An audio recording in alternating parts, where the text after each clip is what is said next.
Guy and girls here. Chess fans Panda. What's up? Hey. Alright. Now just when it's rook against rook, alright, you're just gonna agree to a draw. Like rook and pawn against rook and pawn. It's just a draw, come on. Like, we don't need to do that. And nobody uses computers, okay? And don't forget to play h4. Whenever you can, always play h4.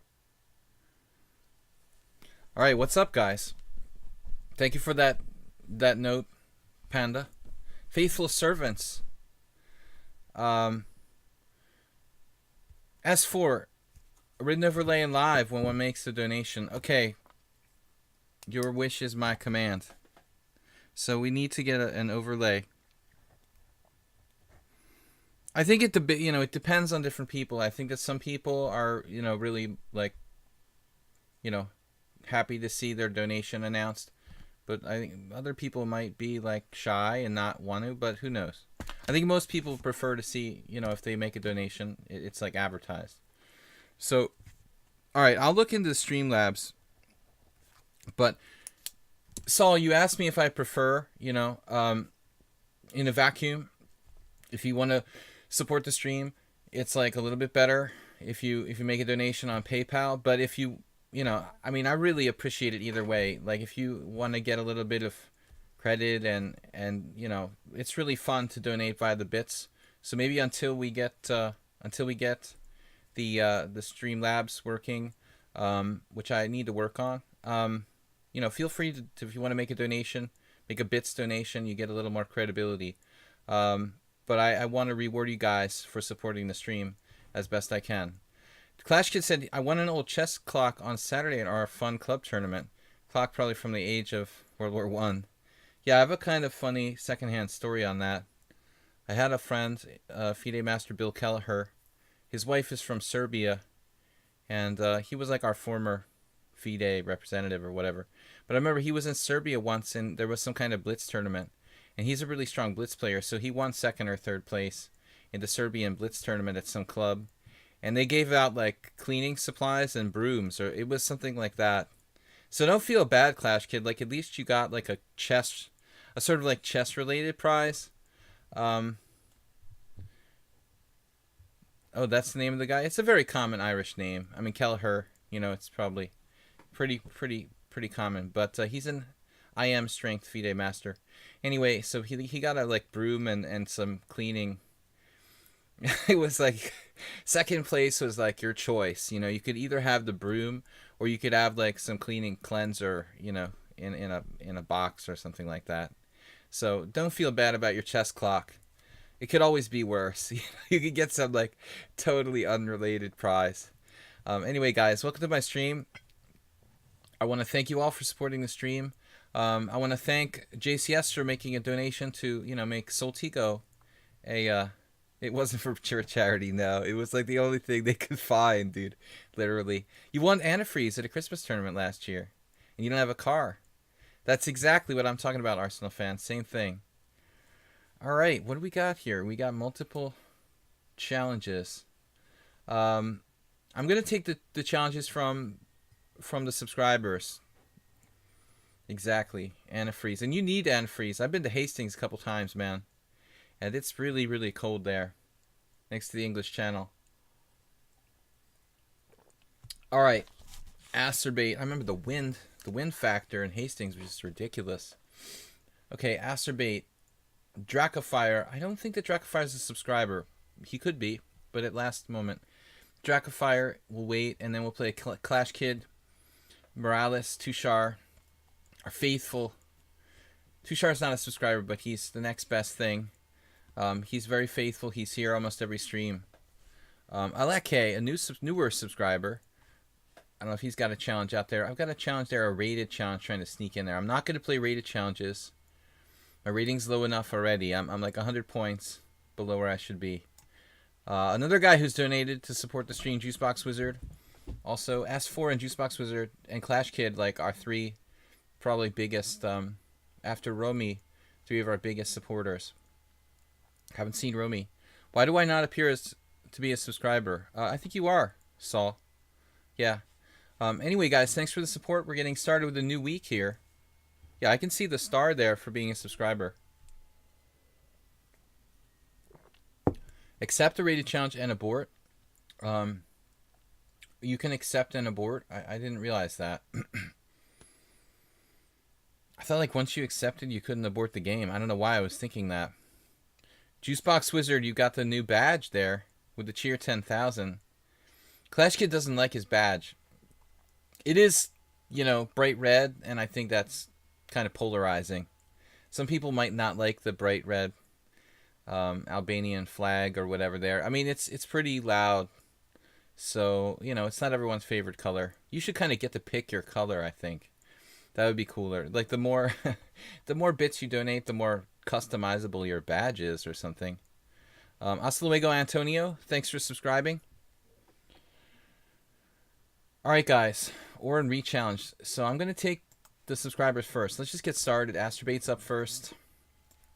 I think I've been playing like E4 against Astrobait for the most part, but I want to hit him with some... Keep him off balance. Let's make sure he can play some D4 against D4. Should play 2 games at the same time. Now I have so many requests. Actually, S4... I never really thought about doing that. I'll have to practice that. I mean, I play simuls, right? But it's actually not a bad idea. Did we have a Benko ever with Astrobait? Oh, he plays the Czech Benoni. I'm crazy. I played D4 against him. There was 1 or 2 Czech Benonis recently. The thing about the Czech Benoni, there's like no way to avoid it. It's Clash Kid gifted a tier 1 sub to 2 Shard. That's awesome, man. What a great gesture. That's the second gifted subscription I've seen today, and I think it's really awesome that you guys would do that. Thanks so much. You can do it, but you can't comment on the games. But why? Why can't I comment on the games? I'm going to try a different setup here. I typically always play like Bishop D3. What do you think about Czech Benoni? Is it GM friendly? I've never had GM play the Czech Benoni against me.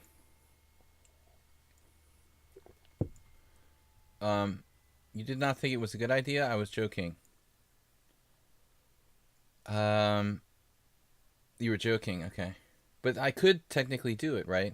Now you gave me the idea. Well, I can't really focus on the one game. I think 1 is enough, but it's not a ridiculous idea.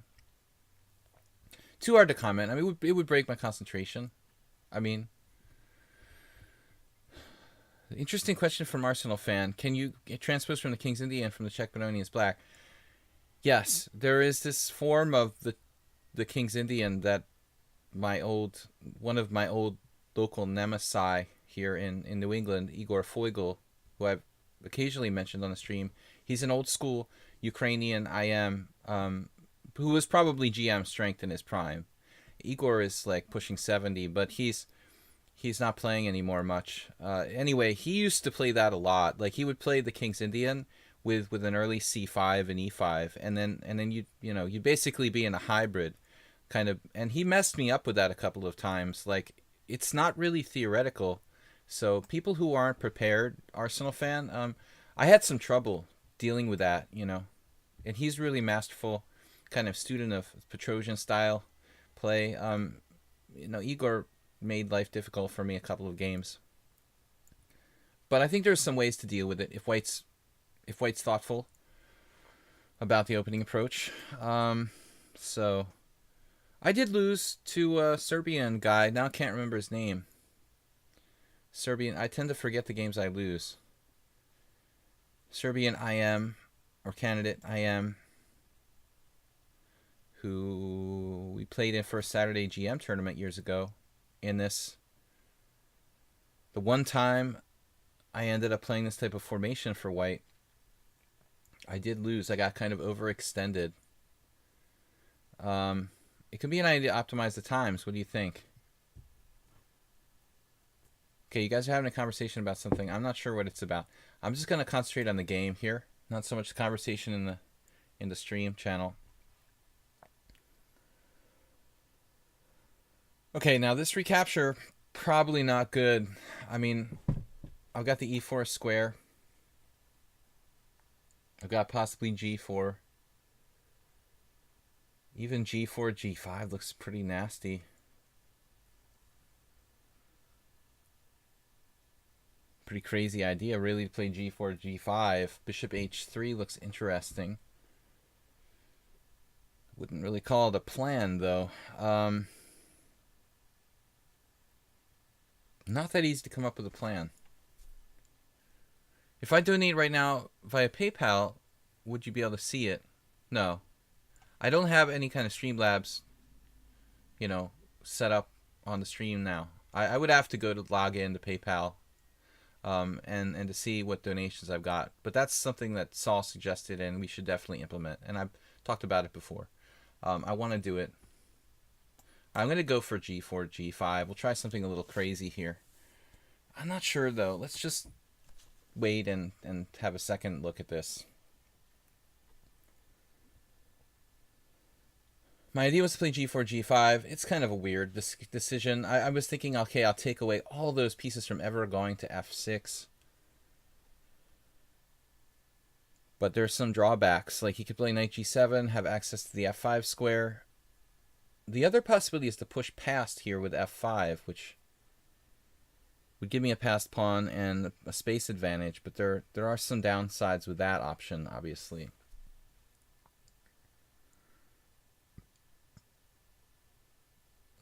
This bishop becoming a strong piece is rather controversial.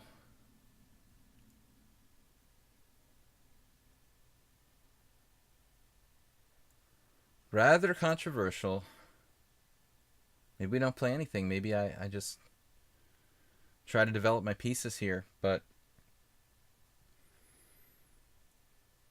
feels like I just overextended myself a bit. Okay, let's go for it. I don't really trust this. I mean, I've given him a way to get his bad bishop out, and I have to decide between f5 and g5, and I don't think the plan was that good. Now, this is a very defensive mechanism by black to play g5 now, just basically conceding this protected passed pawn here. That's a dangerous thing to do for black. And I think it's not a good idea. I mean, he should definitely go for bishop g5. Take his chances in getting that, or maybe exchange on f5. Think about it. Other moves too. Knight g7. Something more flexible, let's say. But g5 kills his own bishop. I really need to get in like h4. Fischer played Benoni in World Championship. It was one of the most brilliant games ever, of course, in 72. But, that was normal Benoni. And we're talking about Czech Benoni. Czech Benoni has a kind of not great reputation. Now, h6 is interesting. I could play h4, but then he plays knight f6. So this is not so simple. Pawn to h4. Exactly. There's a new account on lichess. Someone called themselves Ponda. Ponda something. So Ponda's already inspired at least one person. Ponda h4. And that's the idea. But I wanted to play h4, but he played h6. See? That was a smart move. h6. You see my mouth moving. Yeah, Ponda won. I was ready to play it. If he hadn't played h6, I was going to follow the Ponda suggestion. But having played h6 then, it sort of dissuaded me. Because he has time to play knight f6 now. His g-pawn is like defended. h6 basically was preemptive defense of, of the g5 pawn. Ponda. Preemptive defense of the g5 Ponda. Man. Azerbaijan playing passive, but passively. But, do I hear f6? Anyone? Man, this is not going to be that easy. I'm not even sure that this is a good move, but I'm kind of desperate now.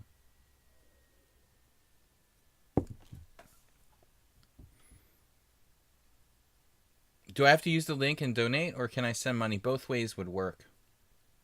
Tushar. But if you send the money, automatically by the link, you can, it's obvious to me like where you donated. You donated it from the link, and I know where it came from, basically. I don't like what I did with this game. I don't like that I let him lock it up. I should have thought longer before I played this lazy G4 move. Because I think G4, it's just a little bit like without a plan. Probably I could build up my position more gradually there. Another idea that I thought about would have been to just simply play like bishop h3, drive him back. Let's say rook f8, and then bishop e6 check. But at the end of the day, I was thinking about that in fact his king, or rather his knight, would come to g7 and chase my bishop out. But black's position should be bad. He should have recaptured with the pawn probably on f5. But I misplayed this. So now it's too blocked up, and I don't know. I could play for b4. I can try to get down the h-file. But it's very hard to open up black's position. Knight g3 instead of f5. I agree. It's like more flexible. It's definitely more flexible.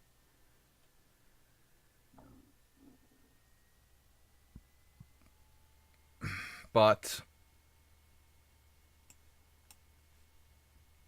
he probably like takes on f4 and tries to execute like an exchange of dark squared bishops.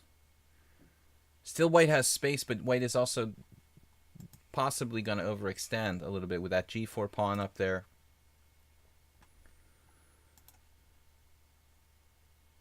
I think king h8 is...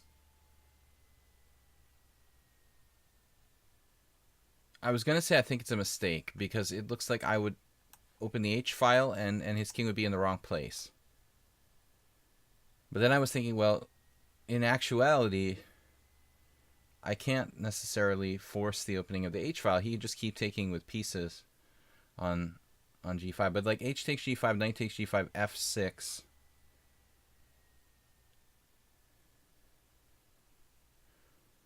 And I'm losing track of how many pieces are here. At least I open a line.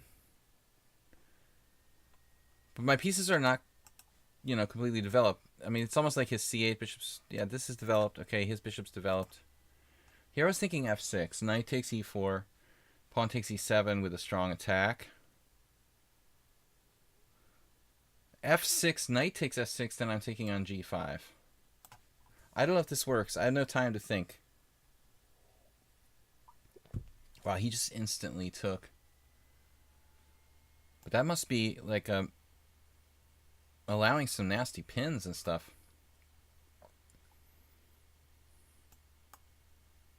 Knight takes f6, knight takes f6, knight takes g5. Or knight takes f6, knight takes f6, knight takes g5. Sounds similar? It's the other knight. No, but I'm pretty lucky here. I'm also having hallucinations. All right.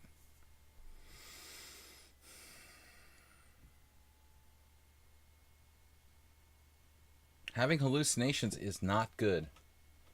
Can be caused by too much drug use. Let's just be very careful. Very, very careful about how we do this. Oh, man. Acerbate. Are you making my life so difficult? I'm having hallucinations. Oh my gosh.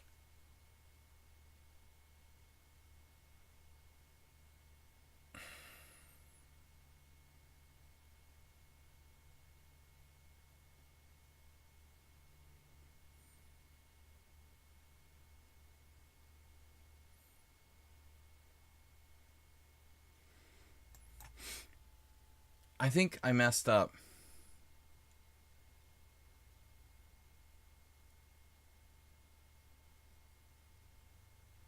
Clash Kid just donated. Saul just resubscribed. Clash Kid donated. And Saul donated. Wow, you guys are crazy. Thank you so much. Wow, okay. So I just not warmed up. That's my first excuse. My second excuse, I'm getting distracted by these donations.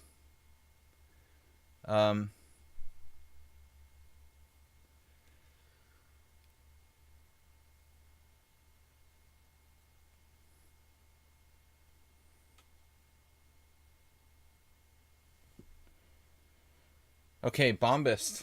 So Bombast is addressing questions about his play. I would have preferred not to do that in the open stream, but very well. We will address that, Bombast. But I appreciate you coming forward about it. All right. So, Mr. Asterbait had his chance, but he missed it. He played a bad order of moves. Thank you for the support, guys. Clash Kid, Juicebox Wizard, and Saul, all donating 1,000 bits. 1,002, 1,001, and 1,000. So thanks so much. I'm almost going to get distracted enough to lose on time here, but Asterbait missed his main idea, which was doing Bishop G4 like right away instead of exchanging rooks first. Major difference between those moves. He had it. He had basically maybe 2 pawns up. I mean, it looked like. Great game though, Asterbait. You were like within a millimeter of even winning, probably. Let's take a look here. They tried to distract me, but in the last moment you blundered. Even Queen D2, probably not a great move. So this is the whole point. Like, you played this knight e4, dropping a piece, okay? But you can just do bishop takes g4. I'm just 2 pawns down here with some kind of vague compensation. You know, I don't know how much it is. I wasn't happy about it, and I saw bishop takes g4. In fact, yeah. This was like just played on intuition. I thought queen takes g5, bishop takes h5, and then I didn't even know what I would do next, you know, because I'm actually down a piece and a pawn here at this point. You have a gut instinct, though, that there is some sort of compensation. So queen h6 check, apparently knight h7, and I get the piece back with queen takes h5, but this is good for black. He's just a pawn up. His king is actually relatively safe, and if anyone has a chance to win, it's black. So good game by Acer. You know, I think this is one of his best games. We went wrong. I mean, I just kind of gambled, and I wasn't really calculating. And in here, it looks like h4 was a gamble. I'm probably good, but I had a hallucination right about now. When I played f6, it's good. He takes here, and then I took the wrong way.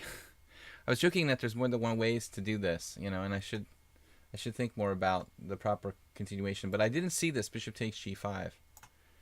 Bishop takes g5, h takes g5, and then I guess we can take on g5. There's other moves. I didn't see queen f3. That's the computer. I probably would have played something like knight takes g5, you know, and maybe I can win some material somehow. Even this doesn't look that clear, though, to be honest. Yeah, I guess I win the exchange. Can go here. This is not easy, though, for a human being. It's not obvious that I'm winning material. Good job. Good job, Acer. Nice job. Still have to offer you a pizza one day. Right. I wish you were here closer. I could just order the pizza. What's up? So Bombast. Okay, Bombast, I'm glad he addressed that. Anyway, we'll have to write back to him, but I don't really want to go into it on the stream. So, all right. Anyway, like, thanks for the message, Bombast. He had like an overwhelming score against me, and I assumed that he was getting assistance, but I didn't have any formal proof of that. So we'll keep the Bombast message, you know, in mind. All right, so we've got next game. I'm gonna try to get through all these crazy subscriptions and donations we've had today, which is awesome for a Monday.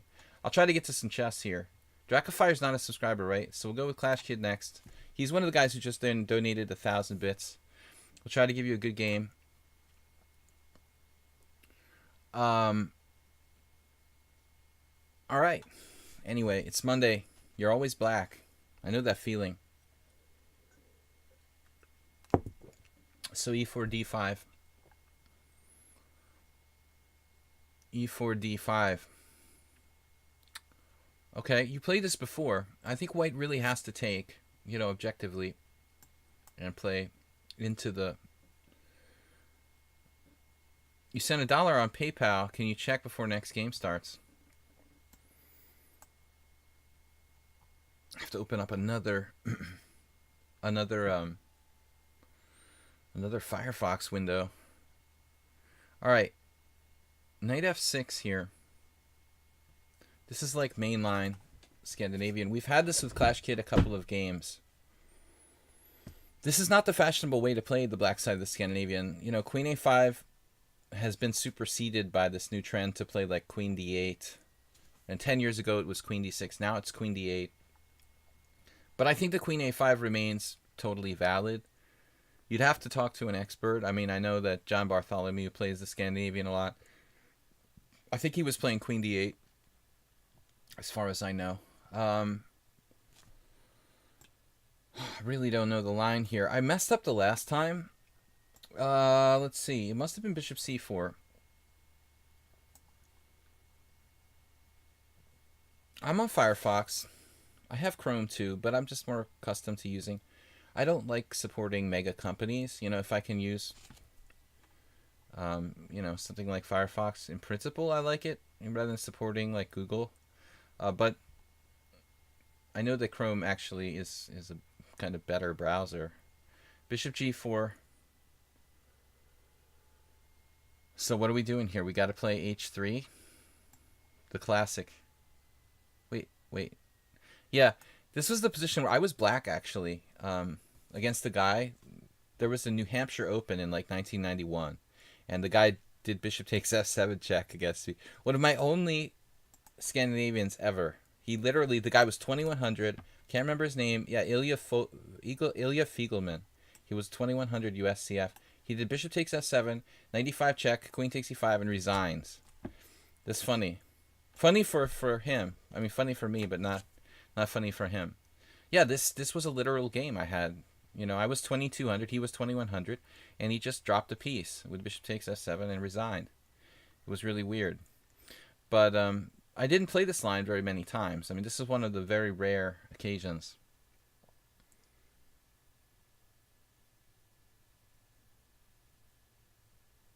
What am I doing here exactly? I wanted to play queen e2.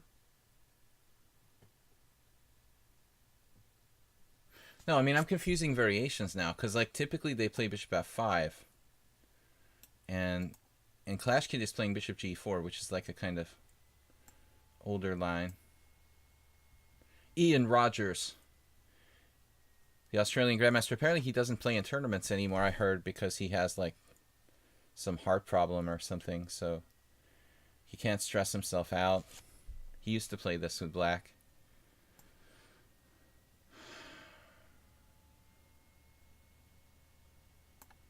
Yeah, I mean, the Scandinavian is a good opening if you like open positions. You got to be very careful, though. I mean, bringing the queen out early, it's obviously not something I would recommend to beginners.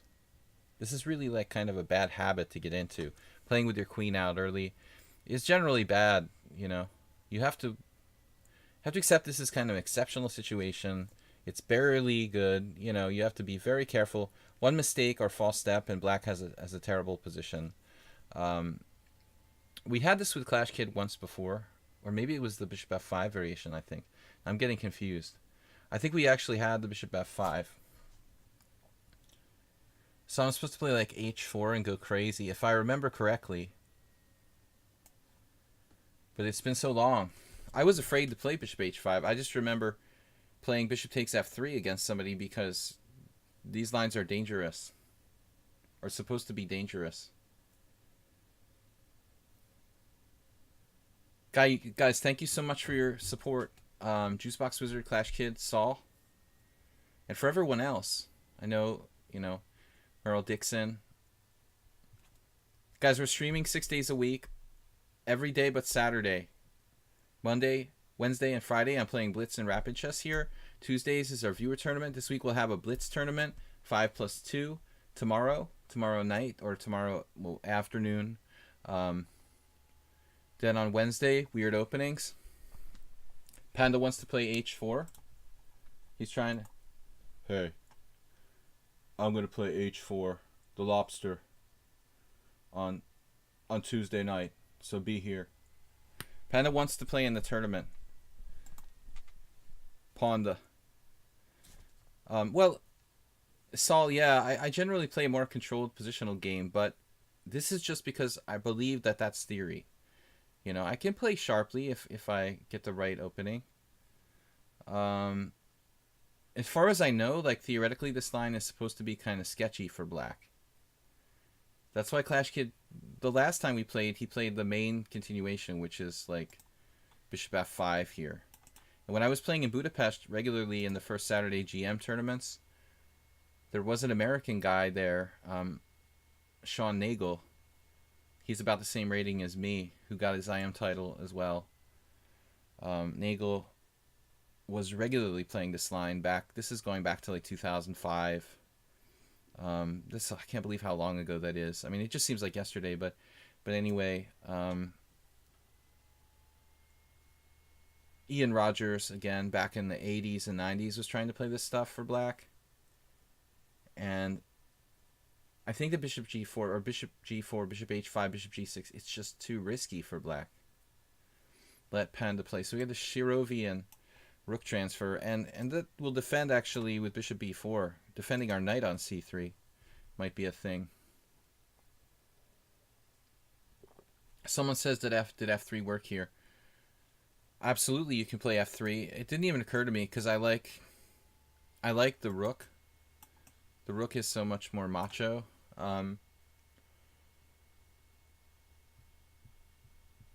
He's playing bishop d5 after f3, you know, and I don't know. There's a question as to how... I think they're different. You know, f3 would also block my pieces. It would also block my queen's mobility in some directions. It would block the lateral mobility with the rook. So it gains a tempo in a way, but it also kind of weakens the pawns and blocks your pieces. I don't know, you know, but I'm actually thinking here when it's his move. His move. So g5 is like a strong move here.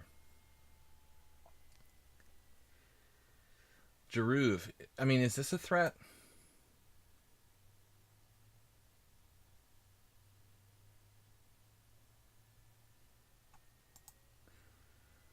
I'm looking at ridiculous moves. Queen f3. No. Bishop d2 probably makes some sense. But what to do? You know, we got to do something. Bishop d2, you have the proverbial queen b6 every time. You know, that's annoying. Do I have this? Like g5, knight e4, queen f3?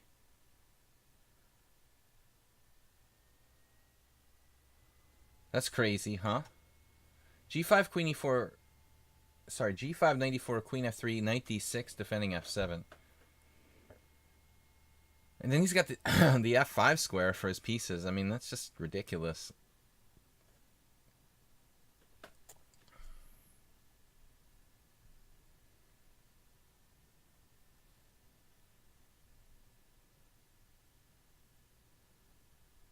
I just don't know what to do.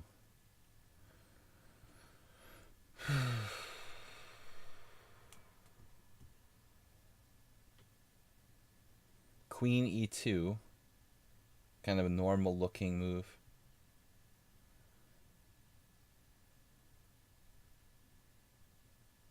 I could play something strange like king f1.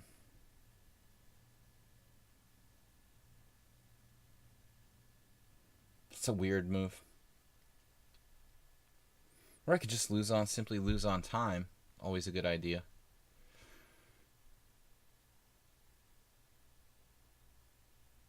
When in doubt, just lose on time. Clash Kids use no time, but he's probably still in his book.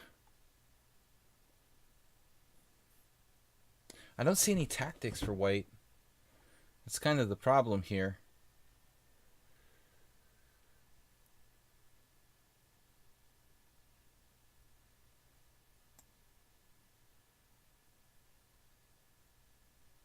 strange move to play, king f1.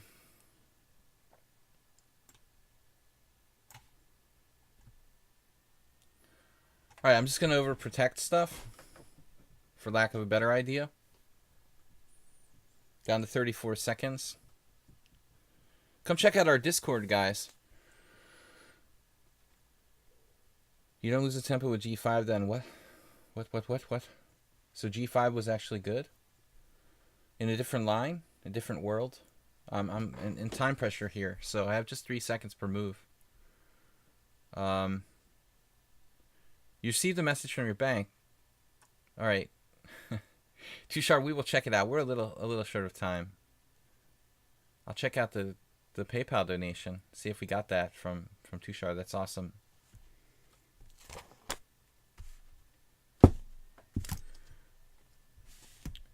Ponda. We did play h4. He's very happy about it. The Ponda. Alright. Queen e2. Just the move. I mean, it's protecting the knight. It protects the bishop. There's some tactical stuff on the e-file.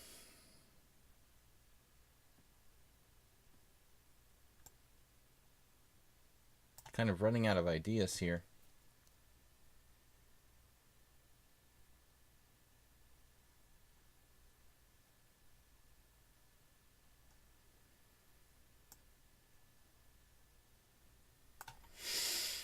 Deep breath. Take a deep breath and breathe. With 9 seconds left. I've really had enough of that whole tension and all this stuff going on with my bishop hanging. It's a weird situation. It really is.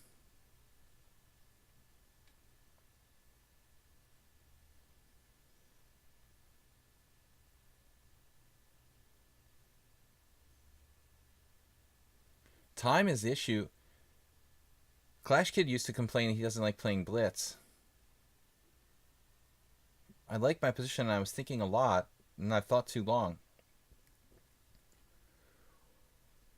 I still like my position. I still think that white is probably better here.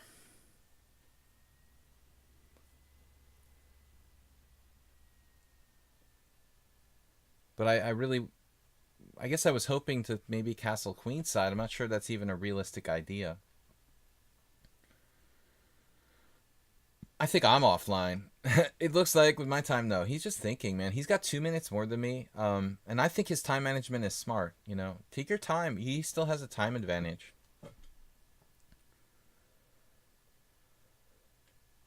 You like black castling queenside. Well, one of the things that does happen in this line, you see some weird stuff. Like black plays knight d7 and recaptures with the king on d7 sometimes. So stuff like that.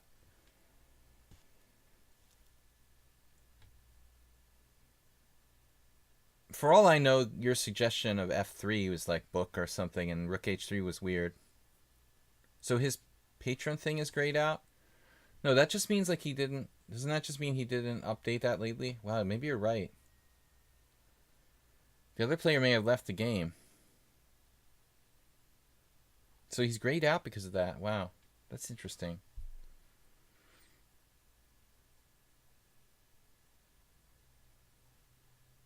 Now he's back. He's back. You're right. That's grayed out. That's cool. I never realized that. Well, that's the same as the green button, right? You normally get a green circle. Yeah. Well, now we have even time. Yeah, I was thinking he's probably going to be playing that. Take with the king. He didn't take with the king.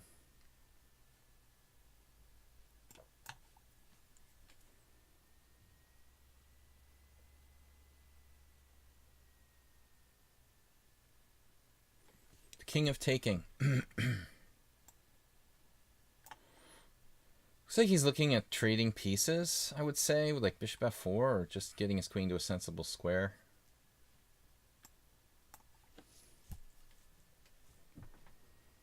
Yeah, it's like a kind of standard Caro-Kann type of thing now.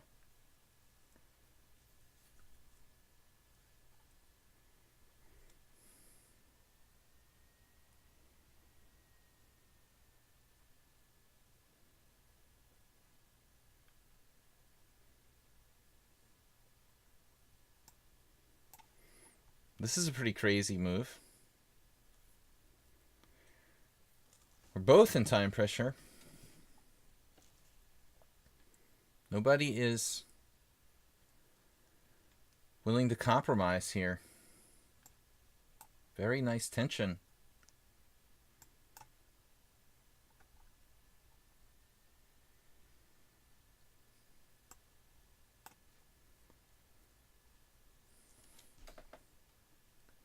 The crazy mobility. It looks like he's hunting for my H-pawn or something.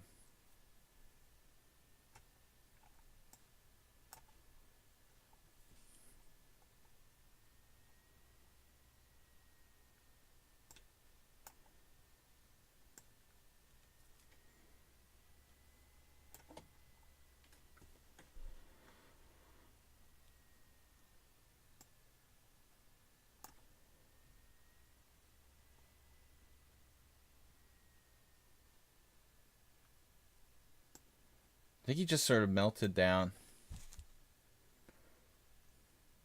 That was a tense battle. Obviously, he completely collapsed, but prior to the collapse, I thought it was like fully equal. Let's see. Engine doesn't agree, thinks I'm better here, but so he thinks the computer thinks he makes a mistake by casting queen 7, but I'm not sure. Let's see where we left book here. I mean, this is interesting. I thought it was close. Wow, only a couple games. Rook h3 was universally played by these people. Okay. So here he got out of the book. So the computer thinks he's like desperately got to play knight on bd7 or bishop b4 or bishop d6. Bishop b4 maybe. So this is a very rare move, bishop e4. And now castles is the suggestion of the engine. That's an awesome novelty. You gotta love that. That would be crazy. Only a computer would play that move. That's just like, let's push up our G and H pawns, then castle. That's insane. Glad to see castles was main line. No, I don't know, not in this position, but yeah, what was main line? Castle's king side? When? Like instead of h3? No, I don't know. Well, I don't think castling for me is very mainline. But this is a really risky variation. So h4, I knew I had seen this before. At least it was recommended. It is the most common move, and now we like get back into some kind of book line after knight on bd7. As I mentioned, this is like a line. You can even take with the king. But I mean, that seems a little insane. Goes back to 1998, like Josh Weiskin's last tournament or something. All right, guys, let's move on. Let me check for Tushar. We'll check for Tushar if he's got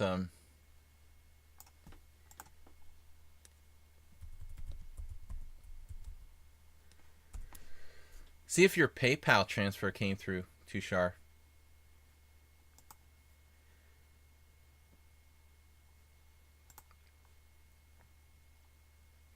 Thanks so much for your support, guys. Tushar asked me to make sure that he sent a donation to the right place. So I was just freaked out. There was like a massive amount of money in my account. I didn't know what it was from, but it's not from you, Tushar. Don't be worried. Tushar, you just sent me $10,000. No, but I do have a donation from JCS, which I think is awesome. So nothing from Tushar, but I did get a donation from JCS. So I don't know what's up there, guys. Tushar, nothing from you. All right. We got 1 million challenges today. This is crazy. This is a better stream time than my European stream time. We've got way more challenges. It seems like it's accessible for both streamers in the both the viewers in North America and Europe. See you later, Clash Kid. Thank you for the game. Yeah, nothing But it might take a while to process. I don't know, Tushar, how the donations work exactly. I've got no PayPal, transfer from you.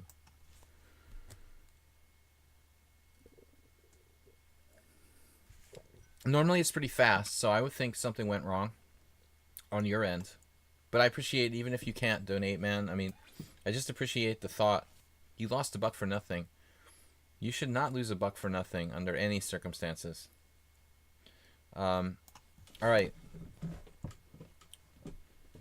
JCS, thank you for the donation, man. All right. This is a pretty good line for black, I think, actually, that Morales is playing here. I don't know what you call it. It's a kind of a lot of repertoires with like 1d6. Recommend this line. The Spanish Grandmaster, actually, Morales is in Spain, right? The Spanish Grandmaster Arizmendi Martinez is an interesting story.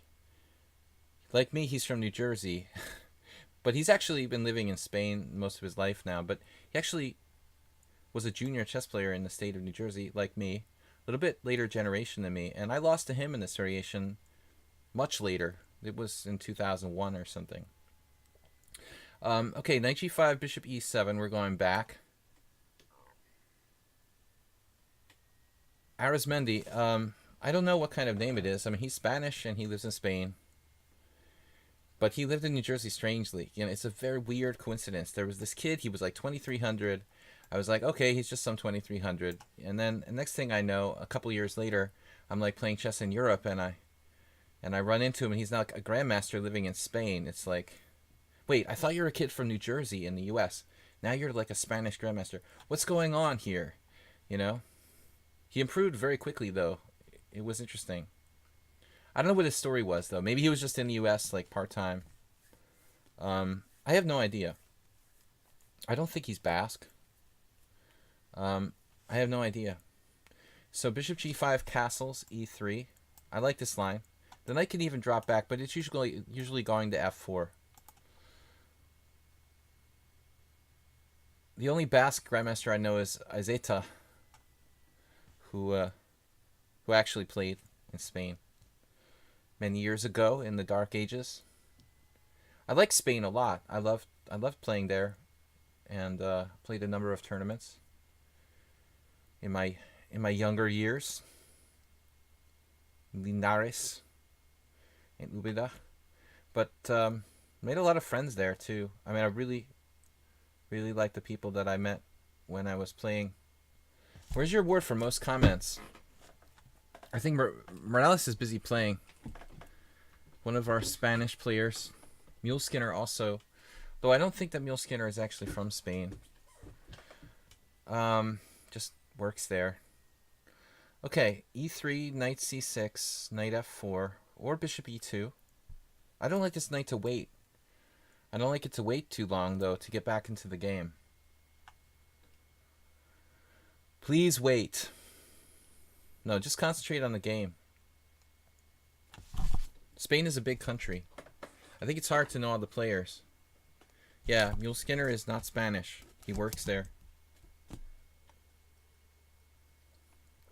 It's a funny name. Yes, knight g4 is an idea in these type of positions. Now, I guess I have to take. Although I have knights coming to d5. That looks very tempting. $1 million question. Should I play like h3 or h4 or bishop e2?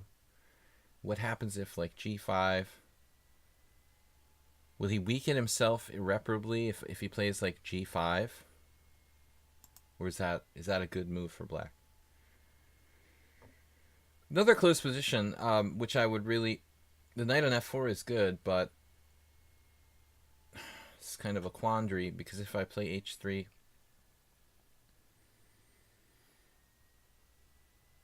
Is it do you want to chase it back or do you want it to stay there? Like, is it out of play or is it a good piece on g4, Kind of a tough call, to be honest with you guys.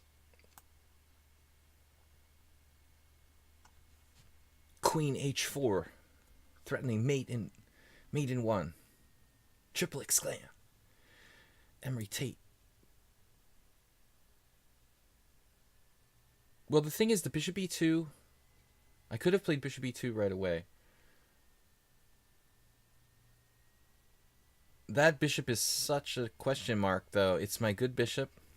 And if you give it up, like, you have white square weaknesses. It's not that relevant here, though. It's so closed.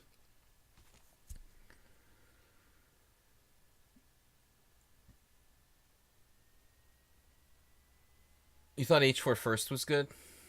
It's a tough decision. It all boils down to, is the knight good or not, you know? I mean, am I sending him back to a better square? That's the way I like to think philosophically about the game, though. Am I sending him back to a better square, or, you know, more to the center, let's say, when I play h3, or am I driving him away from my position, which is fundamentally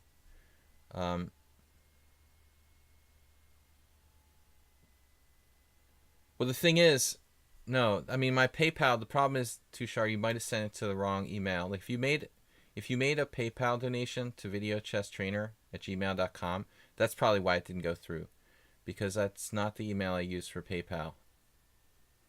I have my older email set up for PayPal. I wasn't even thinking about it. Yeah. So that's the problem, Tushar. You probably sent, you know, but that shouldn't go through. Hopefully you don't lose $1. I don't think it goes into some massive void, you know, like PayPal should refund it or something. So hopefully you'll get your $1 back. If you send it to the wrong email, it shouldn't really go through. I mean, I don't have PayPal set up through videochesstrainer@gmail.com, so it should just basically not go through. I've been using PayPal for a long time. It's a great service. I'm sure there's others out there that are maybe better, but it's been good to me. I mean, it's worked fine. It's an older. Now there's a lot of new payment solutions like Venmo and you know, Google Pay, but I've been using PayPal for a long time. 10,000 down the drain. I can't believe Tushar donated 10,000. It's just gone. No, it's a terrible joke. Anyway,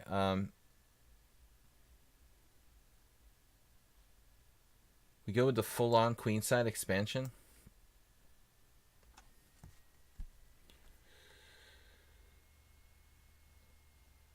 Oh, d5.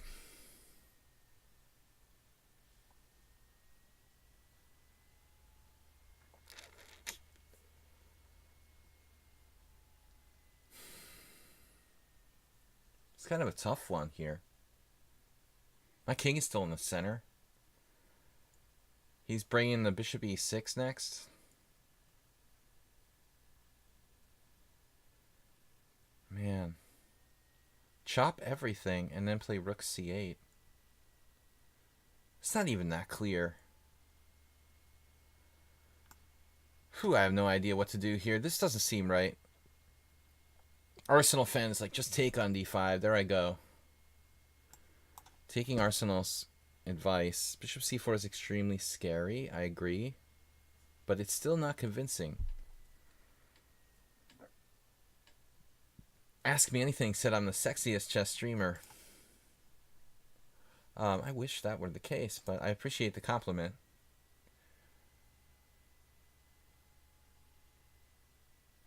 Ponda is the sexiest chess streamer. Hey, just because I'm a little bit rotund doesn't make me any worse than anybody else, all right? And I have the coolest sleeping bag, see? That's my sleeping bag. All right. The Panda Ponda. The Panda Ponda.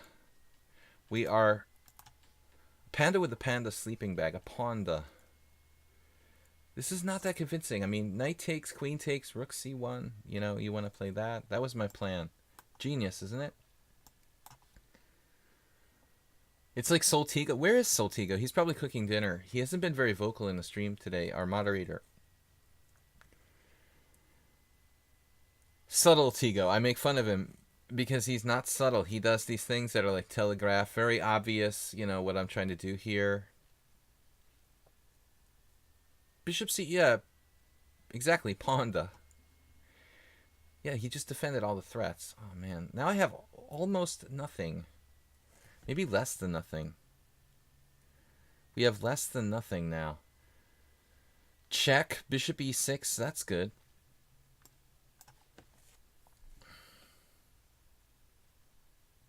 No, and now he's like fully equalized. Almost fully equalized. You can still hear the stream from the kitchen. Are you in the kitchen? Good job, man. This way I have to trade off his bad bishop, but I can stop f4, which is really pivotal. And I think this cannot be allowed. And then we can crawl my king over here to like g2. Though that can be double-edged. That can be dangerous as well as good. But structurally, I still have the large pawn island. You know, this island is actually advantageous. Unfortunately, Arsenal fan, what I'm suffering from here is one of those proverbial sort of too many good choices, making the position difficult to play.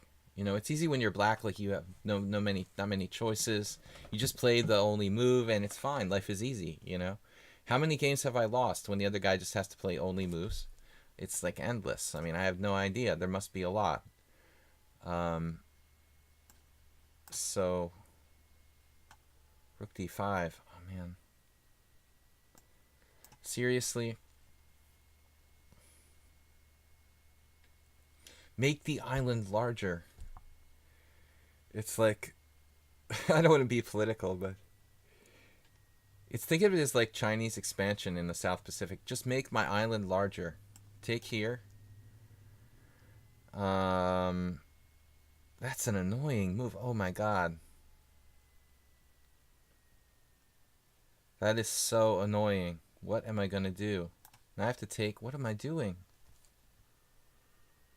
I have to literally play this. Now it's a draw. It's like a draw now. I can't believe this. This is terrible. Is it even a draw? Am I worse? I was sort of panicking a bit too much here. It seems like. We suffered from a little bit of panic. Just lost all my advantage. Alright. I lost all my advantage. Peter says I'm still better after rook c1. Come on now. That's a draw. My engine's just not fast enough. So, alright, Mule Skinner, you got away this time. They distracted me with comments in the stream. I'm a little bit slow. Good game, man. But I was clearly better. I will take a draw there, though. Arsenal fan is up next. Arsenal fan, thanks for subscribing. Arsenal fan's not subscribe. He's not even a subscriber. I accepted his challenge. All right. Just because you're an old subscriber, I'll let you play.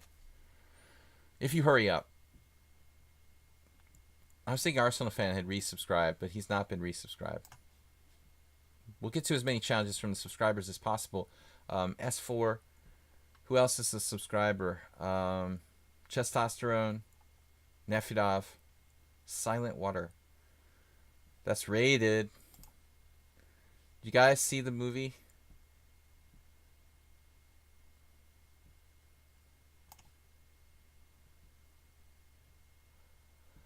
The Shape of Water. Does anybody like that?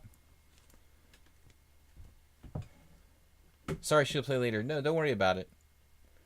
Let's just play. You're a former subscriber. I'll let you slide on it. I'm going to play a6. This is a weird line that I suggested as a backup in my Blumenfeld series on the Chess World.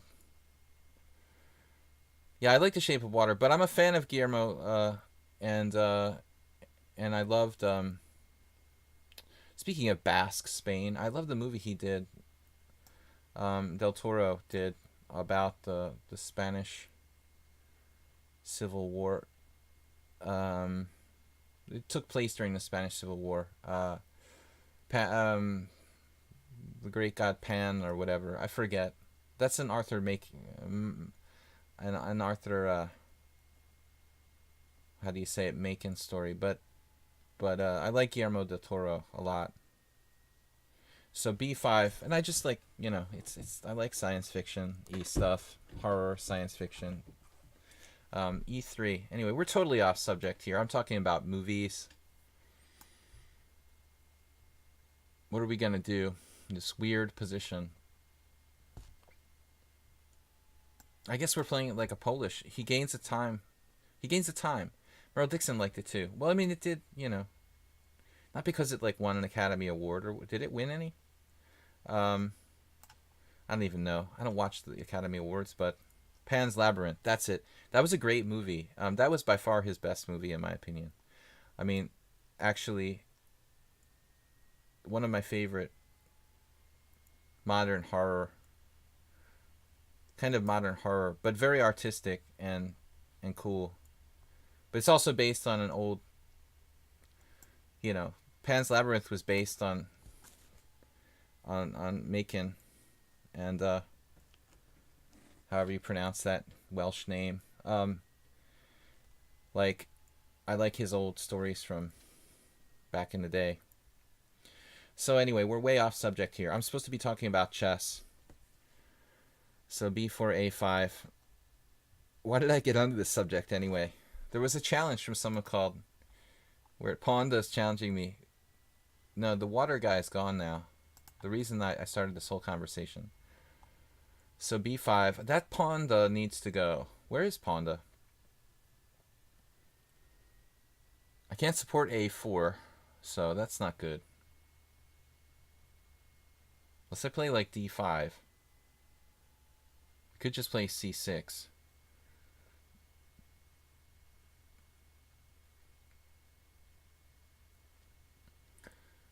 I think we'll just castle, and we'll wait and see what's up on the queen side. Adios, Morales. Thank you for playing it and for subscribing here on the stream. Good job. I think you got to tune up the opening a little bit there, though. I like playing against that system. Acer played a good game today. He was solid till the end, and Morales had a bad moment there where I was better, but he's still escaped. I'm not going to try to play out a dead drawn rook ending just for the sake of winning. I mean, now what? C5 is even interesting, but it gives him a passed pawn. Every time I say pawn, I think of Ponda.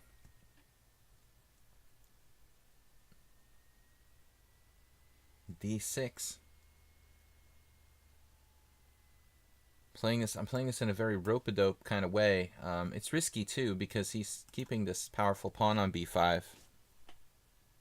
But all the lines where I play like D5 are very easy for white to play. The structure becomes very defined. And I think this teaches us some practical things. One of the reasons why I don't play 1D5, because the pawn structure becomes very inflexible. I like to play where I have lots of options with my pawns, more problems. It asks so many questions though, name, address, and stuff like that. What are you talking about? Tushar. Yeah, Tushar just tried to send a PayPal donation.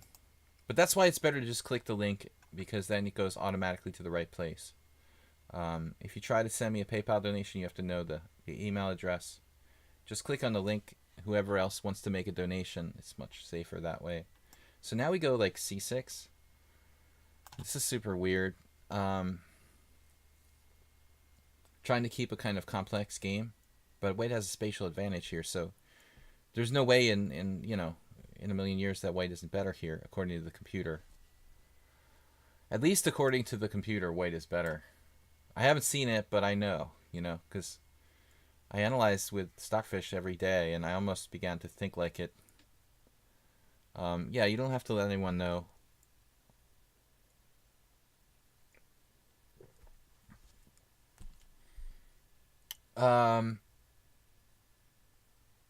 Man, Arsenal fan playing a little too well today for a non-subscriber. Excuse me. Making me choke. Too good, man. You're just too good. We could get really weird and play like c5, giving him protected passed pawn. Man, I don't know. I just don't know what to do with you.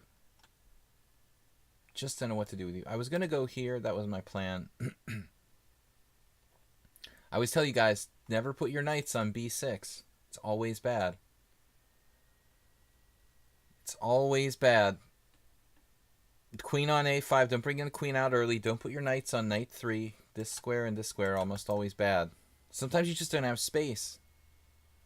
What can you do? Bishop takes e6, of course. This is a very strong sacrifice. I'm just hoping he doesn't do it.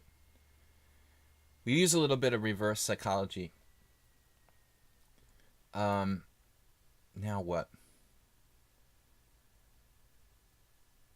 Keep the tension.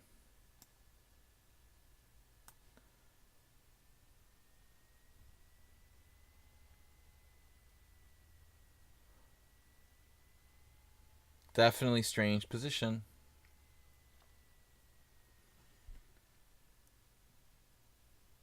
He wants to play knight c4. That's a new idea. Or maybe e4 as well. Okay.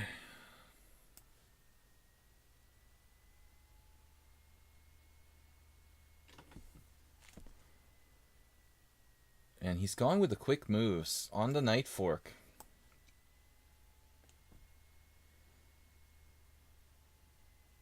You better be ready for this exchange sacrifice, man. He didn't let me. I was seriously thinking about sacking an exchange. But Arsenal fan seems like his main priority is safety first, which is a good way to be. It's not the only way to be. A lot of people criticize me for not playing aggressively enough. But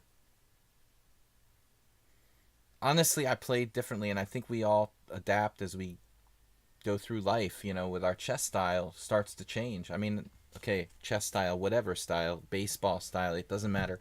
You're going to change the way you do things as your life progresses for different reasons. I've become like a little more conservative than I used to play for whatever reason. I can't afford to let this guy open up his b2 bishop. That will become a killer. If I play c5, we're going to have multiple problems. So I think I'm taking here. He insta-takes. And then we shake him up with bishop a6. Uh-oh.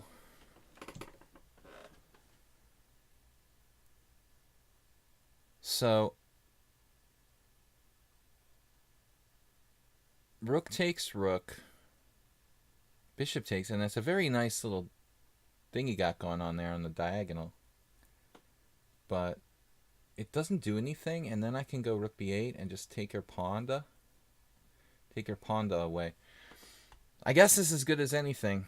We take, and then we go rook b8, and we just stack up on the pin and cash in on this material. But it's only a ponda, and, you know, sorry, ponda. It's only a pawn, and we still have work to do. But, you know, at least it's something. I'm winning material. The position is pretty solid. I didn't expect this.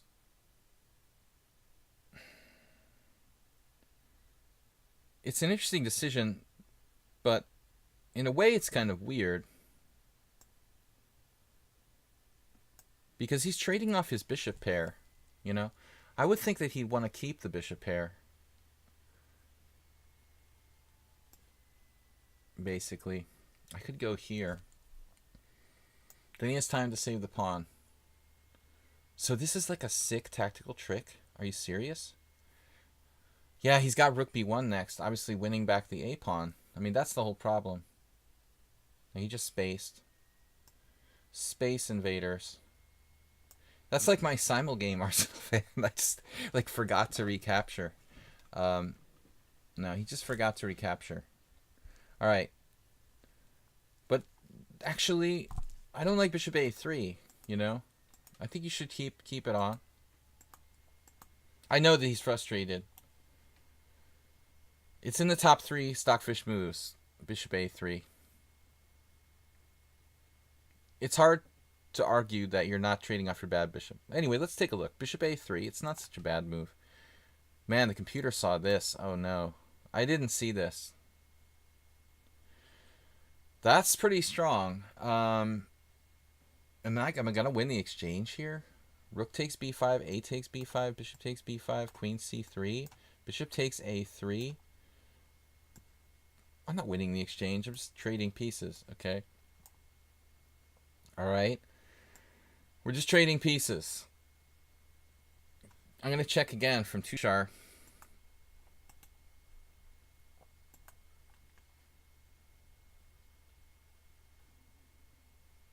Last check, man. We got to do the stream, but I appreciate your generosity. So let's see if Tushar's donation went through. If you guys want to donate to support the stream, you can donate bits. I'll try to get a notifier up on the stream, so that our donations can be seen for everyone next week or two. I've got payment from Chess Coach of $1. My chess coach sent me $1, and I think we know who that could be. All right, guys, let's move on.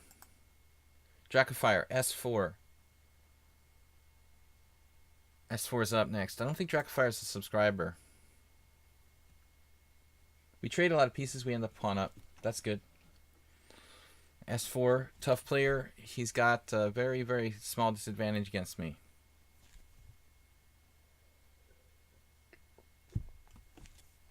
By the score, I'm saying. He's 11. He's 10. I've got 11 overall. Now, all right, I'm not going to mess around too much here. Let's play G6. I sounded like a kid on Christmas who got tube socks for a gift. I wasn't expecting like $10,000, Bob. No, I'm just didn't mean it like that. All right. But thank you for the $1 donation. Any donation is really appreciated, guys. $1, if everybody sent me $1, I'd be all set. We'd be all set.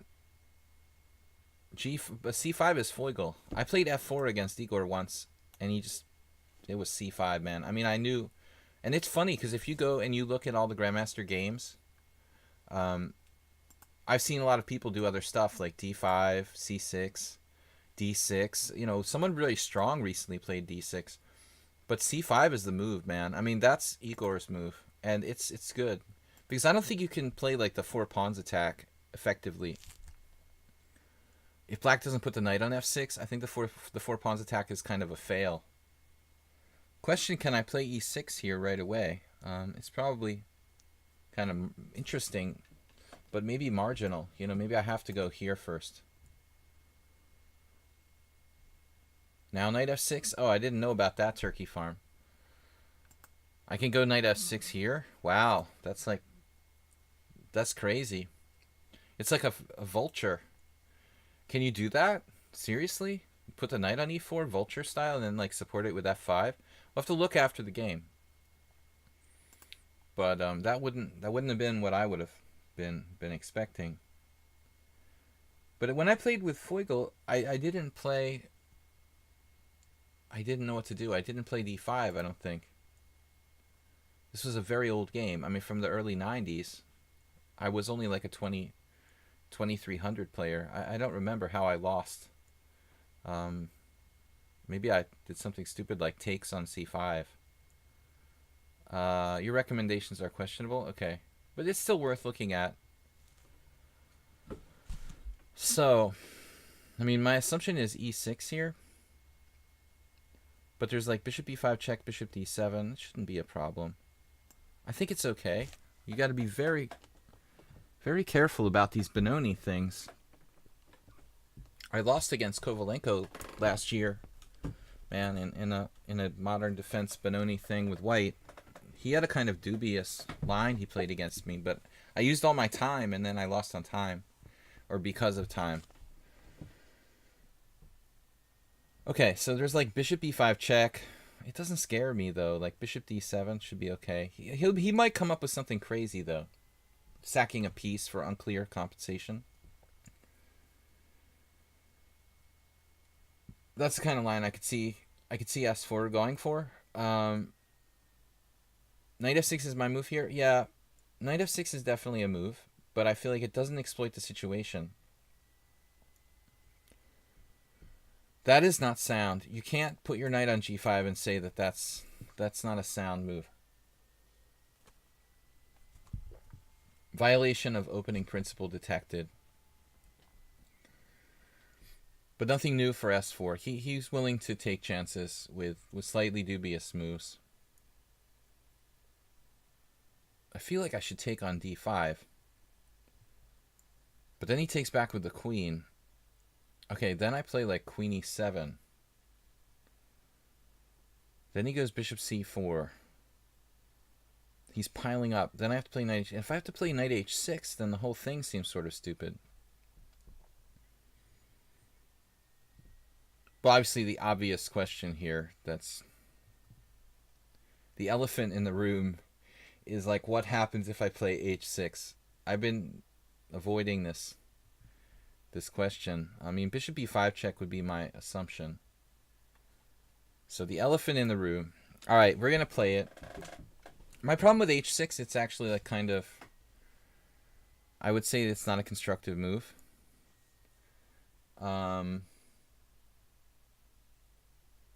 No, I could take back and not take the piece, but let's see what's happening here. This Cochrane gambit, or what are we looking at here? H takes G, pawn takes S7, king takes S7. And it's a demented Cochrane gambit. Okay, I accept your challenge. I accept your challenge. All right, we got to take this, and we've got to be... And plus our rook is active. I mean, it's not like, you know, we're just grabbing a piece. We actually have active pieces here. I mean, you could argue that white is behind in development in this position. Now, bishop e6 reminds me of the Cochrane gambit. That's why I said that. Sarunas Solskis plays the Cochrane gambit against the Petrov. Like, nobody does that. You know, now there will be F-file things for white. You know, so I'm thinking the king should be on E7 or E8 probably. Bishop E6 looks a little over the top. But it's not, you know, it's not totally crazy to play bishop E6. I would trade off another attacking piece. And he would take queen D5 check, king D7 or something like that. And I'm not sure if white really has enough compensation for the sacrificed piece or not. I guess he's close.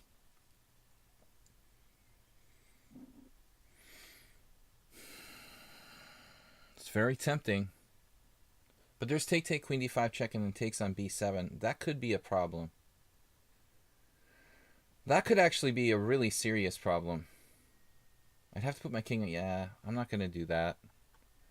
We go here. This is also dangerous, though.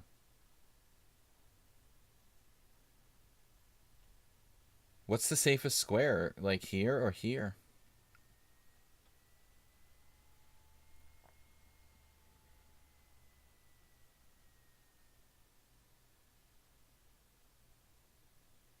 Hold on a second. Bishop e6, chop, chop, queen d5 check, king e7. Queen takes b7 check, knight d7. And then he's got, yeah, this actually, let's try it.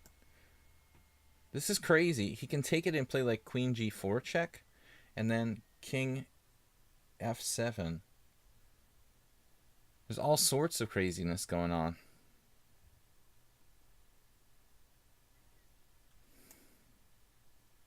I'm not sure which is more safe.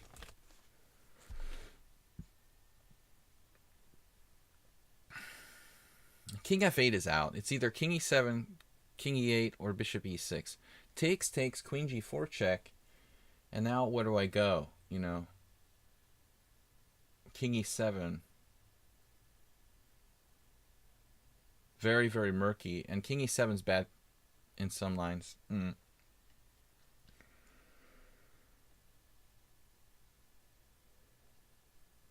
It's hard to argue that he doesn't have like legitimate compensation here. Okay.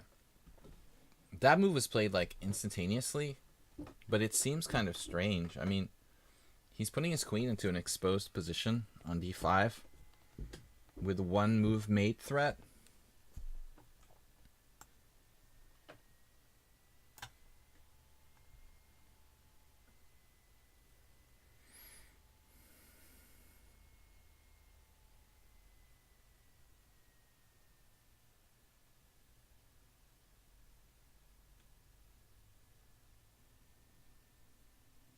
I don't know what other move I had there, actually.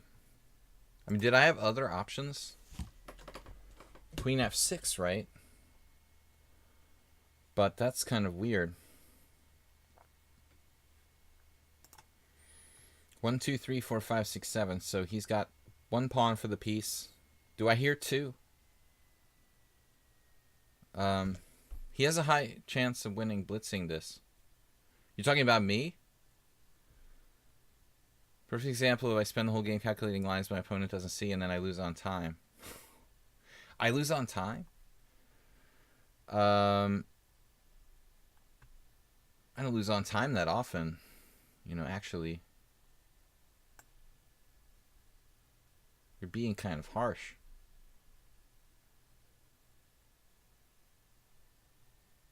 I don't know why this is better than anywhere else, really. Hey, am I allowed to Louvre? Am I allowed to Louvre? The Louvre? My pieces are restricted.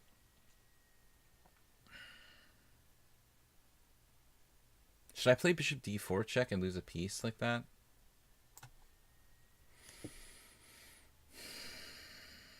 I mean, eventually, we're going to just do a Karpov imitation and walk my king over here. Eventually, we should have some sort of threats of our own. I don't think, like, S4, I don't really think of him as playing for time as much as some other players.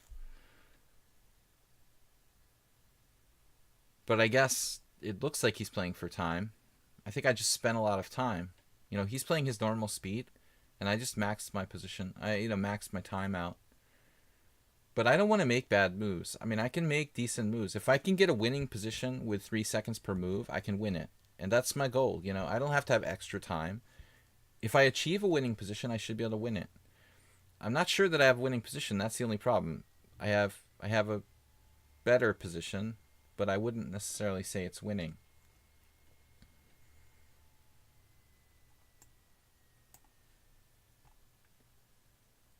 He's created maximum chaos here. But I don't, know what he's going to do to finish me off, basically. I have the feeling like White's attack isn't really sound.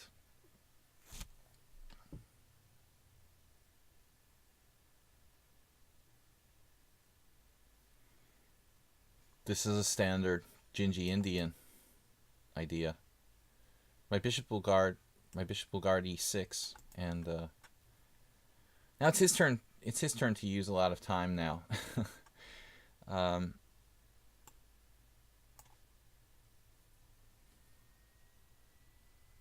mean, this was the king walk all along.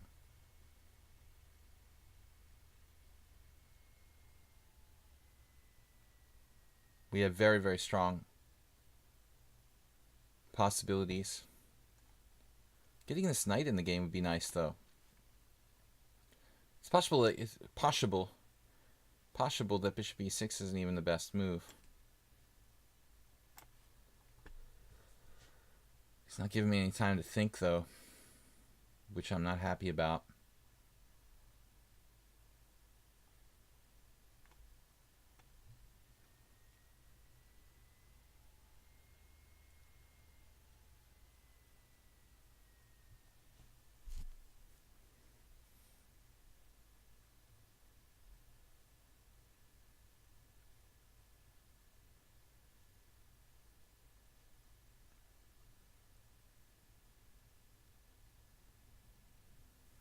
Sorry, guys, I have like 11 seconds, so I'm not talking too much. I'm kind of waiting for him to make a move so I can respond. He made a funny move, knight c3. I should probably take it and just take his queen.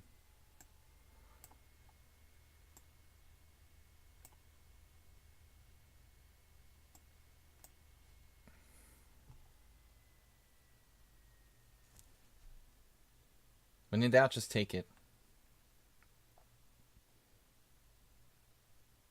I still have trouble getting my knight out, but I'm happy to get the queens off the board.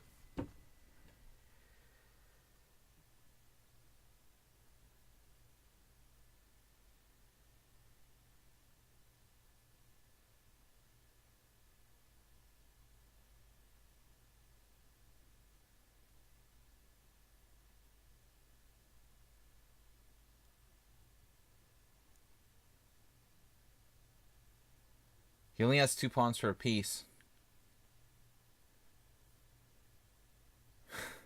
I told a joke about the guy who always did that. The 2000 player. Grab the sacrifice. Think I mean, there was a lot of danger around. You know, this wasn't like a joke.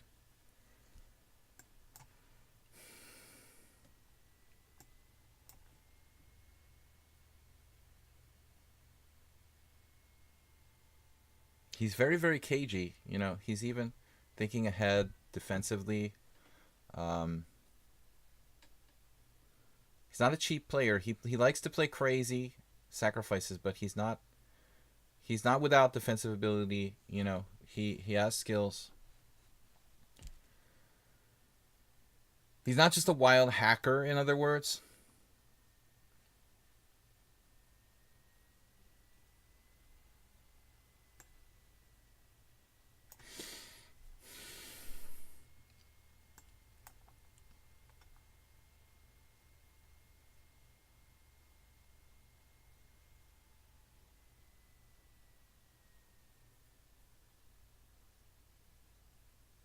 Just sacrifice a whole rook, please.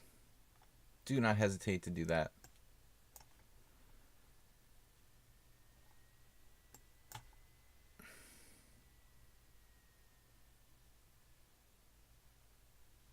We've equalized the time, more or less.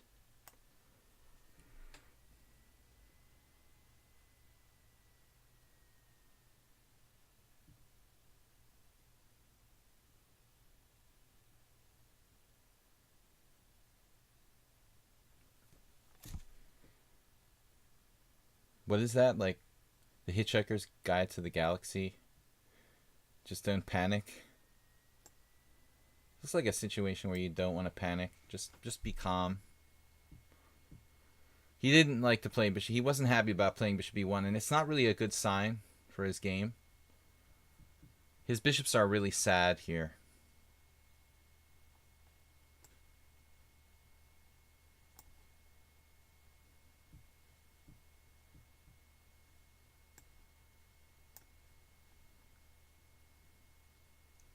The bishops just died. It's like a Nimzovich sort of thing.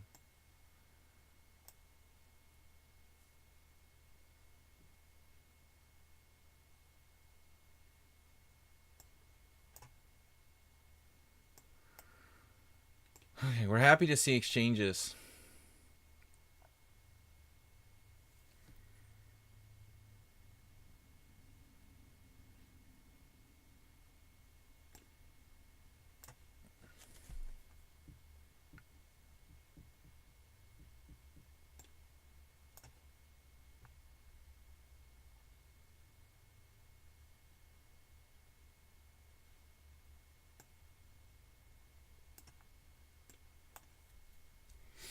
Still keeping threats alive. What an optimist.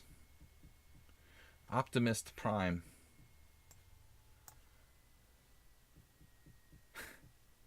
How is that even possible? He's like threatening to win a piece.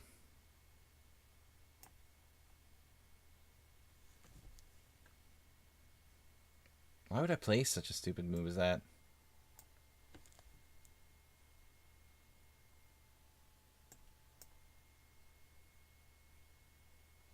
Nah, now he dropped a piece. That wasn't good. All right, man. Really adventurous game. Thanks for that. That was fun. We've got an hour left. Thanks for the support by Juicebox Wizard, Clash Kids, Saul, JCS, and even Tushar, Merle Dixon. So much support today. Thank you guys. So we'll keep it going. That was a fun game, though. I'm gonna take the subscriber challenges first, guys. On Fridays, I play open challenge against everybody. I'm gonna take the guys who are subscribers first. So, testosterone.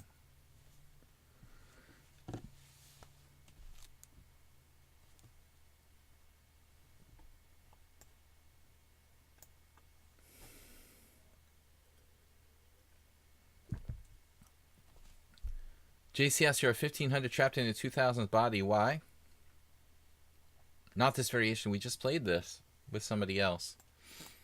Yeah, we have great games with S4, and he supported the stream. I think it's on sound, Saul, but you have a way of, making that work. The question, Tushar, you want me to take you next? I forgot you're a subscriber. But you said you're in the line for a long time. Why are you in last place? What's with the weird challenge, 5 plus 6? I never play like with increments larger than 3 seconds, dude. Why the weird time challenge? Tushar, if you challenge me to a normal time, like 5 plus 3 or 7 plus 3, I can take you. But are you serious? Like you were next? It usually puts you back in the place. S4, you got to find a way to find a happy medium, to play sharply without going completely unsound, and it's hard to do that. I mean, you have to be inspired and, I don't know, analyze all of the Kuprechik, Tal, Nesbedinov games you can find. I mean, I don't know, you really have to find the way. I mean, in a blitz game, it's okay to do knight g5. But in a longer game, I mean, you're probably going to need to be a little more sound and find the kind of happy medium, between being totally over the edge and, and you got to play aggressively as you like. But I don't advocate you have to play one style, like me. Not everyone has to play a very solid accumulation of advantages type of style. It's up to you. That's what makes chess great.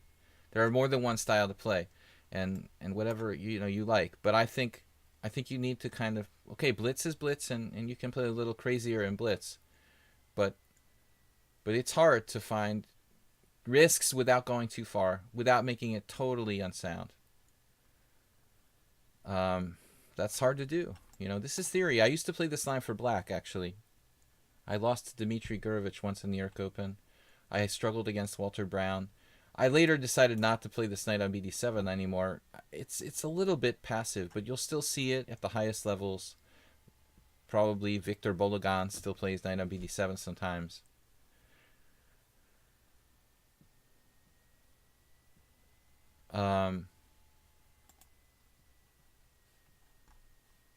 People tell me that I look like Russell Crowe. No, but I'm happy to know that I look like a relatively handsome celebrity. Thank you. The more solid I play in Hyperbullet, the more I lose. That's probably true. Bronstein and Botvinnik, yeah, man. I mean, absolutely good analogy, Asterbait. I mean, S4 is like the Bronstein. I'm being more like Botvinnik, or Botvinnik. So we're approaching chess from different perspectives. But on the other hand, I think you should also appreciate the other guy. So I should study the Bronstein, and S4 should study the Botvinnik. To kind of balance ourselves out and see the other kind of perspective. Build on your weak points of your game as well. So Rook E8, famous position. I think this is like Reshevsky against Loboyevich or something. D5. I teach from this book called The Art of Positional Play to my students a lot.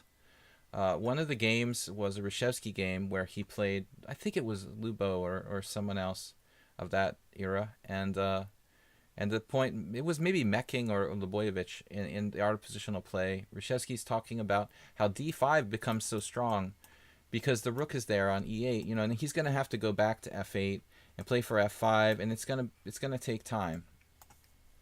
So that's why d5 is very strong here. The Soltigos. Well, I think Soltigo, you know, he's more of like a crazy creative player. S4 is looking for attacking, really concretely, like attacking king hunts, even if he has to invest like a lot of material. Good to see you, S4. Thanks for playing. I feel there's a difference between S4 and Soltigo style-wise. Like Soltigo tries to be really open-minded and creative, but he's not like going at your king the way that S4 does quite as hard. So knight h5. Yeah. Reshevsky, another player who would handle this kind of position very well would be like a Petrosian.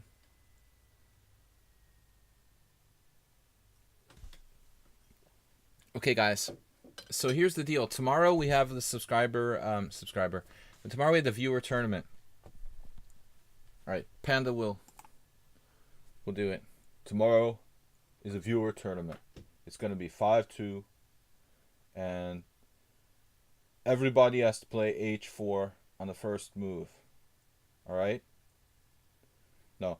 Tomorrow's Tuesday. It's a viewer tournament. 5+2 blitz. 4 p.m. EDT. Okay? All right. Bye-bye. So, yes, I know yeah. All right, Panda. I'm not going to try to become a ventriloquist. Rook f8. You see, that's exactly what I was talking about. So, I had a game with David Tylevich, this old Russian candidate master years ago. If knight h4, knight f4. Knight h4, knight f4, knight f5. No. So I think h3 might be appropriate.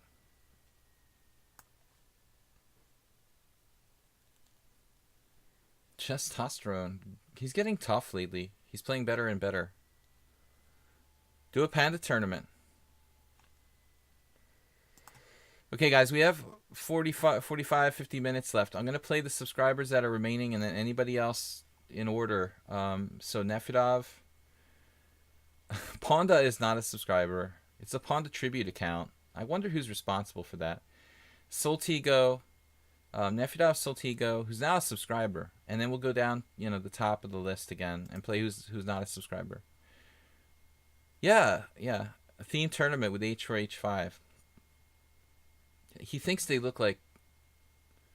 He thinks the h-pawns look like bamboo. You know, that's the whole thing. It's really weird. I mean, I know it's like, what are you talking about? But for some reason, it's something about the h-pawn, like the way it moves down the board. It reminds him of a bamboo stalk or something. We call it the bamboo stalk attack. h3, h6 here. So now for my next trick, knight h4, knight f4. Still nothing cool to do there. I can do king h2. Just kind of hang out. That weakens my f2 pawn. I was actually thinking bishop e3. Or we could just go a totally different direction, like knight d2. More classical idea of playing here. That was a really, really quick emote there, JCS. He came up with a bamboo chess bra. Bamboo. Could you challenge me to a normal time control? My mobile won't allow me to change time controls.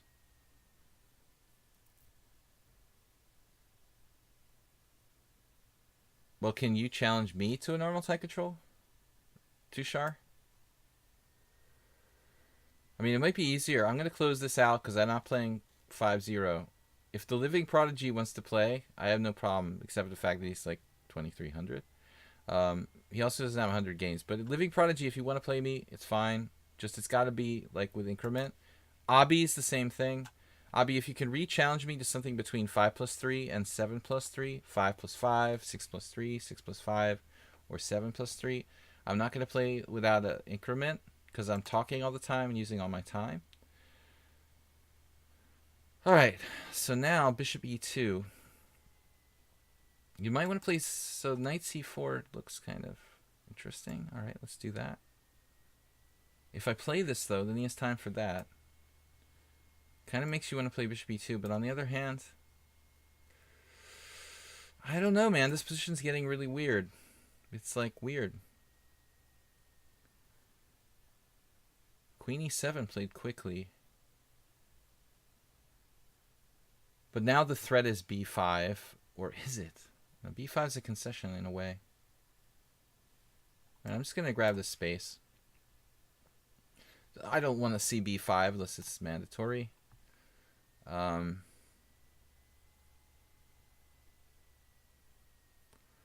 Too sharp. If you challenge me, it's easier. Yeah, 5 plus 6. All right, we'll play. Whatever, man. The mobile Macy's do like 5 plus 6. All right, that's fine. I didn't realize it was that big of a deal. I thought it was just like a mistake. But we'll do the 5 plus 6. Poker Mage. What's up? I haven't been playing any poker since 2015 very seriously. Just with friends. So, what are we doing? Bishop e2 doesn't look that good because knight f6, and then I'm just like, why is my bishop on e2? All right, we slowed him down, but now what are we going to do next?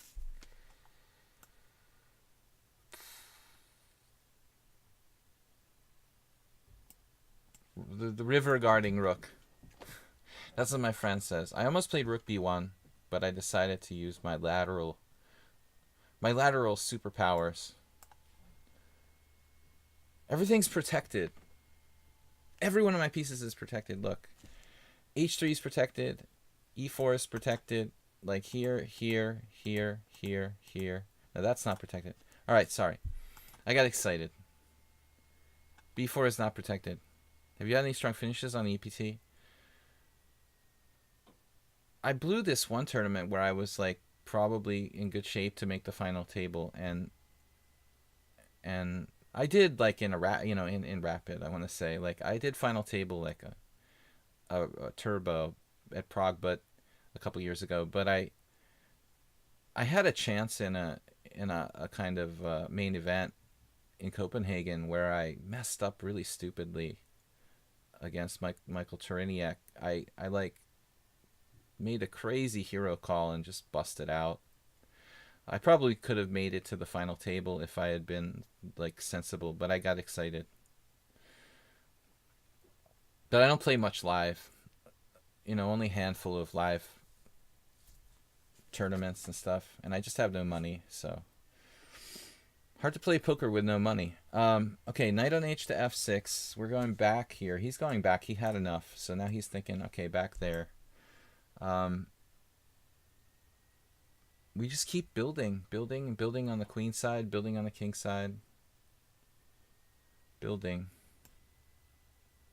I wouldn't say my center is overprotected. Like Petrosian likes to overprotect the e4 pawn. I'm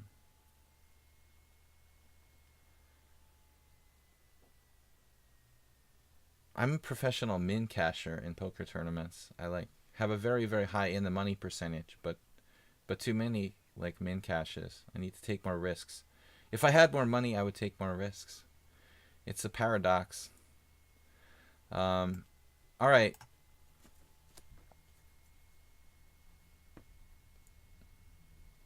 So anyways, I'm just focusing on chess these days, and we wanted to get to GM, but it's hard. I have to play. I would have to play really regularly, and I've got to earn a living teaching. So, getting the GM title might elude me, but you never know. We've had really good support here from you guys. Black resigned, primarily, I guess, because he's dropping a pawn here, like an important pawn. Okay, too sharp.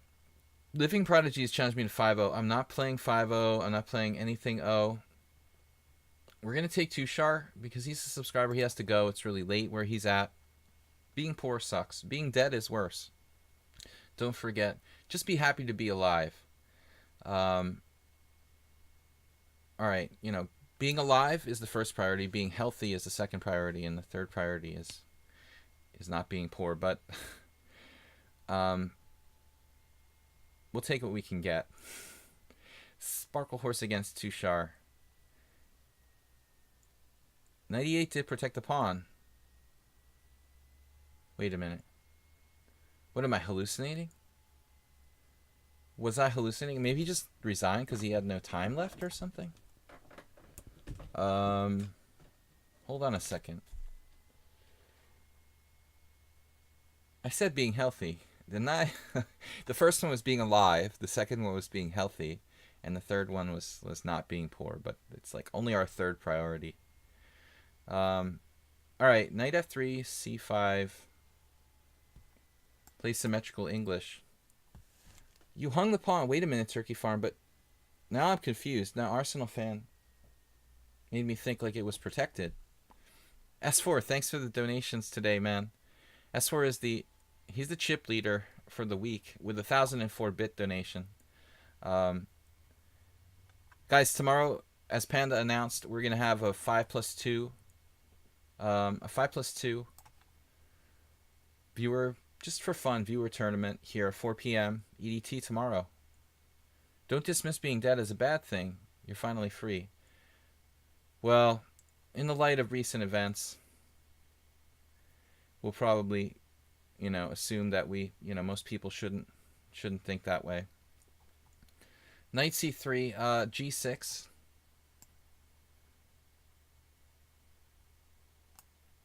All right.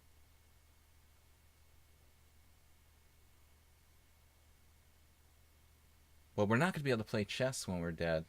At least I'm not sure, it's going to work. So g3, we're going back to the fianchetto.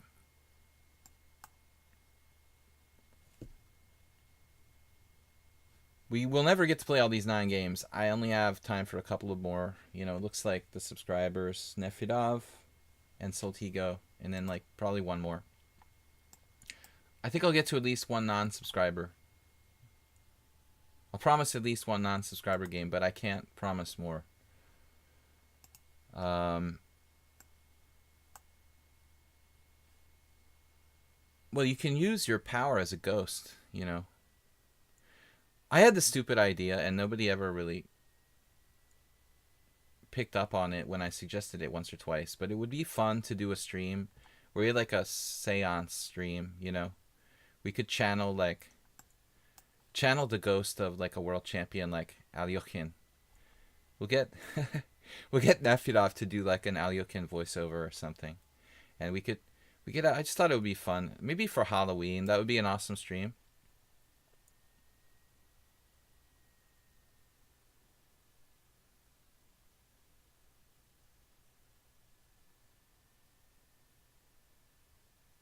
All right, Bob, let's keep it family friendly here. I'm going to try bishop g5. I'm usually playing queen h4. Actually, bishop g5 I don't really get now that I think about it. What does that move even do? Let's just play queen h4.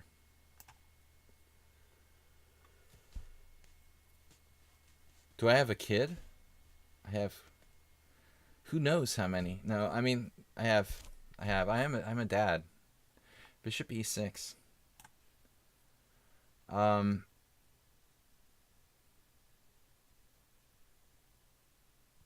Bishop takes b7.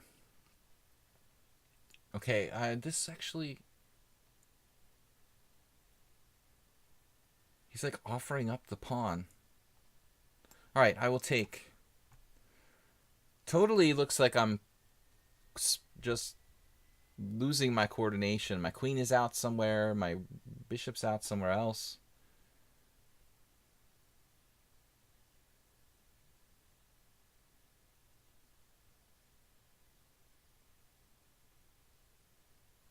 Yeah, I think that I'm mistaken to take the pawn there. What I didn't see was rook b4. I mean, maybe it's not even a good move, though. Let's be positive and hope that, like, rook b4 is not a good move.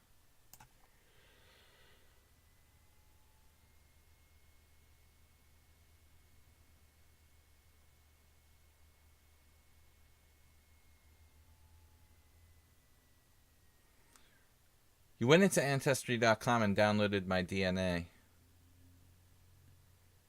That's kind of scary, isn't it? I'm constantly seeing commercials on TV. I mean, you wouldn't see this in Hungary, but on American TV, you just constantly, they're coming with the Ancestry.com, downloading your DNA. All right.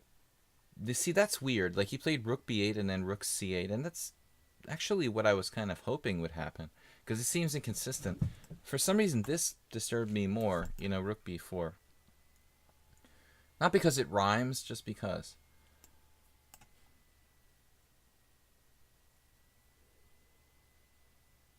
So, Wesley, what's up? The d5.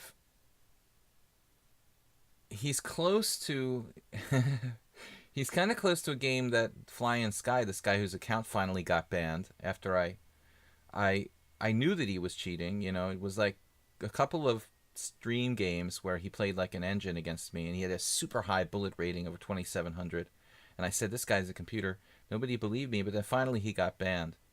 I had a game where he played, obviously Tushar is not using a computer, but it was some similar thing. He had this d5 break, and it was really, really creepy. I was like, man, this is not a human being. I'm going to have to think about this for a moment. Let's see, pawn takes pawn. I wanted to sack the exchange anyway, to be perfectly frank. So pawn takes pawn. Let's say knight takes pawn, knight takes.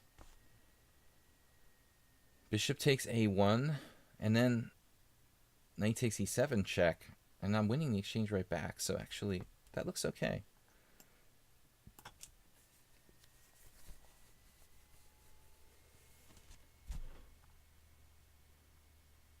Now, maybe I didn't analyze this far enough, but I think I have answers to everything.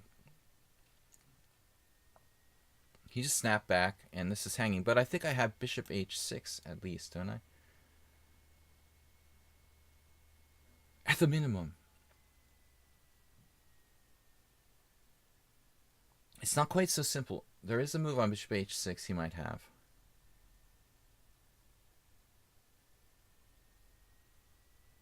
Bishop h6, bishop takes a1. There's actually bishop takes f3. There's some sort of weird in-between moves, too, I have to watch out for. But what about bishop g5? I think I like bishop g5.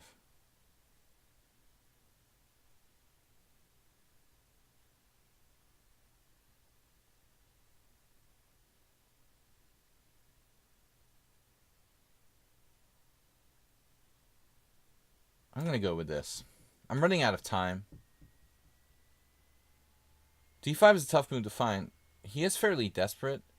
Yeah, it wouldn't have been my first move. I probably would have looked for, like, knight. I was expecting knight e4, to be honest with you. I guess that doesn't do anything, Process of elimination.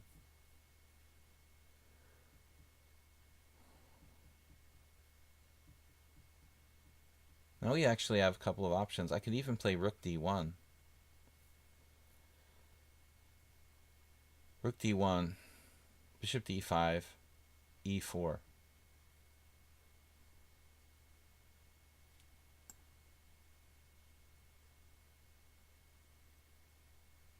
What if I just recapture? He takes on a1, then I take on e7.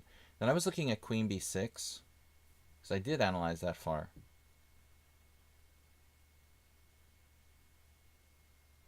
Then I take on f8. He has bishop f8. You see, that's the weird part. Like, he has this return move, bishop f6. That's the end of the line, where he ends up, like, winning a piece in the end of this line. Pawn takes f3, bishop takes a1, bishop takes e7. And now queen b6, bishop takes f8, bishop f6. I literally analyzed that far. It doesn't do anything, does it? Yeah, it just wins a piece.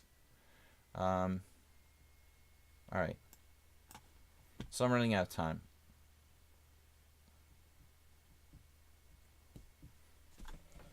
I didn't like that, He probably has enough counterplay here now, but at least I'm not like losing, or I think. But I don't think he played the best move there. You know, Queen C7 was just hasty. You know, it seems like he might have had something else. Maybe Bishop D5. But then again, maybe Bishop D5 wasn't good. Anyways, you know, we're happy now. You know, we're up a pawn with winning chances. So we survived the worst of it.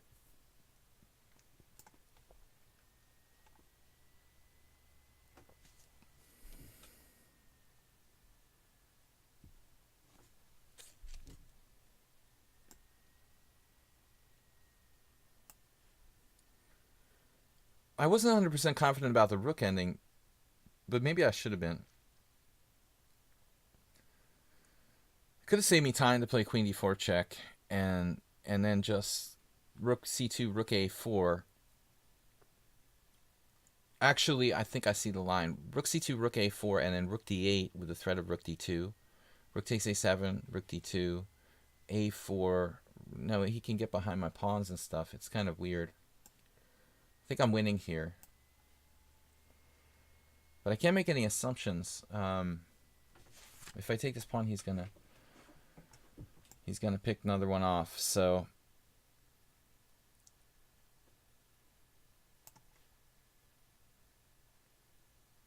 what I'd like to do is combine threats. You know, we have the queenside majority with the extra pawn, and maybe some kind of idea to play like H4, H5. It's kind of a fantasy, but now we control the open line. So we have an upper hand, pawn up, and control of the D file. He has the C file, something.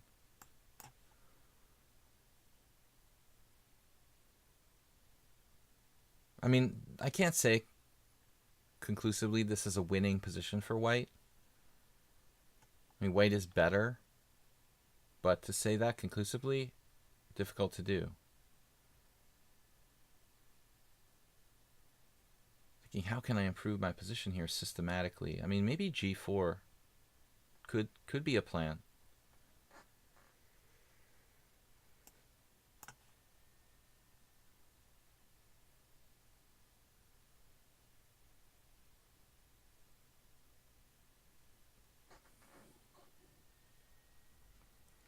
That's an annoying move.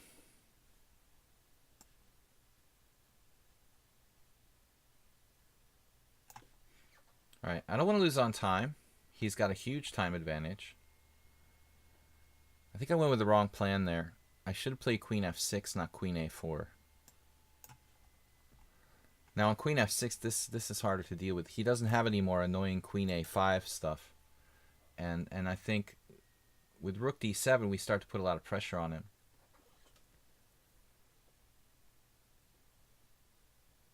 We've got half an hour left, guys, so I'm going to play at least 2 more games.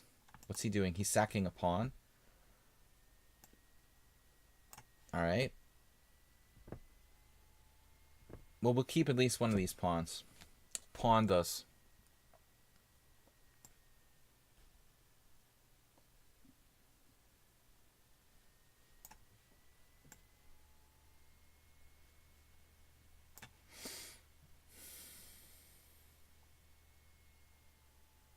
I'm just too hesitant, but he keeps coming up with creative ideas. I mean, A5, A4. That was a cool idea. 2 A pawns is better than 1. Definitely. Definitely. A good principle to remember. But it's not the only game in town. Important to be active in defense. That's an excellent move by him. I mean, that is super high level, by the way. Super high level. I mean, that's just ridiculous, Rook A7. And he's got 2 minutes more than me. Rook A7 is just a ridiculous move. What am I doing here? He's going to draw this game? He's like a genius.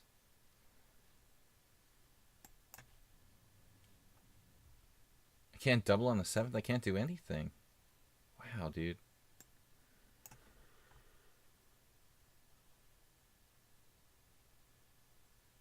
That's kind of over the top, man. What are you doing? You're out with your king like that? Can't believe this.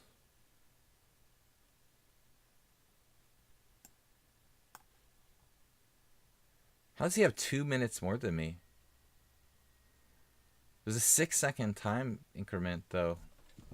That's huge. That should make me use all my time. With a 6-second increment, I mean, it's just absurd. I should really use all my time. And my king is extremely active here. That might even win the game. I mean, that's not easy for black. I'm pretending it's not an easy win for black. What are you talking about? I have 2 doubled A pawns. I mean, seriously? You really think this is an easy win? Come on now. White's better, obviously, you know, but I don't think it's easy.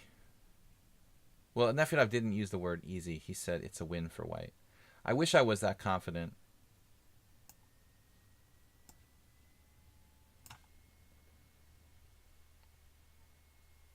How fast is Tushar?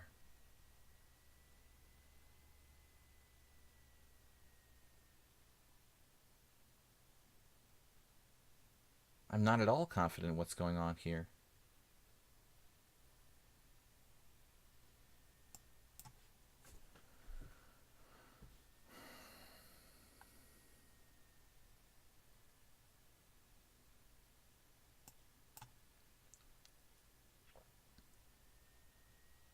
Do I have F4?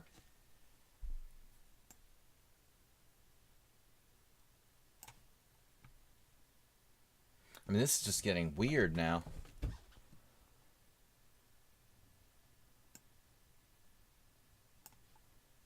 I don't think I'm even winning this.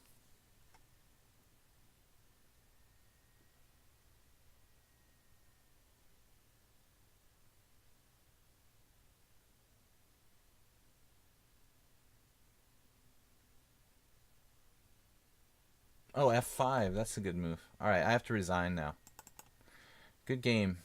Amazing defense, dude. He's almost up to 2,200 now in rapid rating, though he's only 2,000 in blitz. Wow, dude. Almost up to 2,000. Nice, I just dropped a rook. Good. You were frustrating me. Apparently this is winning, but the computer's saying it's winning and it actually being winning. Yeah, that's a problem. Blundering F5. Very hard to win this for white. I mean, I was really getting frustrated by this point. Smashed? Yes, Bob. I was smashed. Obviously. Completely smashed. I blundered a rook in one move in a clearly better position here with F5. That's it, man. Good description. Anyways, it's just really difficult to convert this. I mean, just starting from the point where he played A4, it was a great defensive effort by black to play this move here. I think that's like genius, you know? It's just absolutely genius to play A4. Like, you're down a pawn and you're going to give me a second pawn, you know? That is seriously brilliancy, dude. And the computer doesn't want to do that, you know, because it's too materialistic. Or maybe it does. And it's thinking about it. But I think just an incredible, good practical decision. You know, obviously I shouldn't lose, but I overlooked F5. I was getting a little bit too aggressive. What's that? Old man Nefedov was right in the end. What did you say, Nefedov? I thought you said I was winning. Well, I don't consider this winning. I mean, I don't know, Nefedov, if it's winning. I mean, 1.5 isn't winning. You know, I mean, if you go to the best my position got here, 1.9, okay. If you're a computer, this is a winning position, maybe, you know, but it's still extremely hard to execute. if you play best possible moves, you have the 1.5 advantage according to Stockfish. I mean, with like 6 seconds per move, forget about it. I mean, I have to play like Mon possessed here. I mean, his king was excellent. He played the rooks excellently. He kept offering the H pawn to create mating threats for himself. I mean, it's very easy to just take Tushar's game and say, oh yeah, he just made quick moves. But the brilliancies of the things he did, like number one, sacking the A pawn. Number two, offering to sacrifice the H pawn. This is an extremely deep idea based on like trying to checkmate my king on the H and G files or something like that. Also to break up my pawns. So he comes up with these pawn sacrifices rather than playing passively, and then he also is like going out with his king in the middle of the board in a position where there's like two heavy pieces on the board. So I think, you know, this was absolutely like great defense by black, and there's no easy win for white. I would have to work and work and work, and it would probably take like 20 moves to win the game at least, you know. Um, Not enough time to like clearly work it out. Okay, Nefyadov was right. So nice win there, hanging on. I got kind of frustrated and confused there. I wasn't making progress. Intuition is not enough. So Nefyadov's up. That's a weird time control too. That's strange. Okay, against Nefyadov, I need to think of something new. I mean, I played basically all my openings against him. What can we do to kind of take him out of book? I've played the Queen C7. I'm not sure if I played this against Nefyadov, though. This is a line that I'll play on occasion just to kind of gain a little time on the clock in the opening. I don't think it's a great move, but it can transpose into main lines too. I don't think it's that bad of a move. No closed Sicilian, but that's up to white.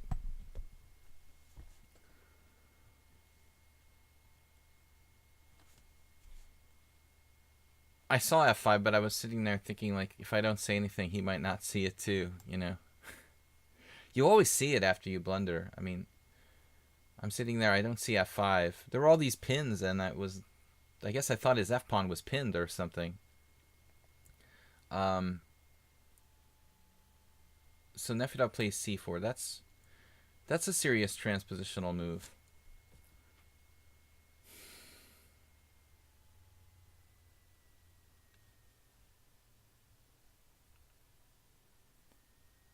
Queen C7.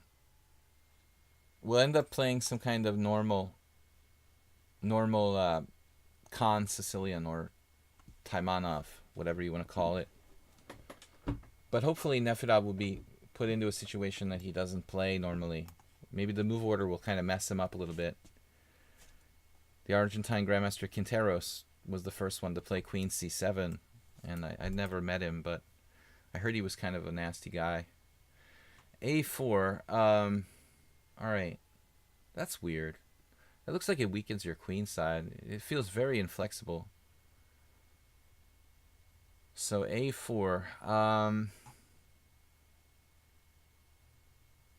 Actually, I played Quinteros in Blitz on ICC many years ago. He's probably still around. Alright, A4. Knight F6. I think A4 inflexible. You think he seems natural.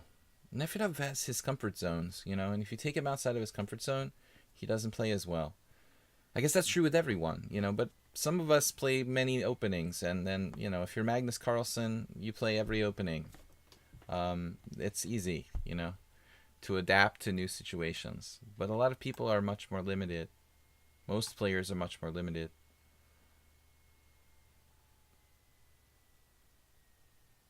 It's embarrassing to drop a rook. I dropped a rook in my simul on Sunday as well. Just left it hanging. So I'm good with that this week.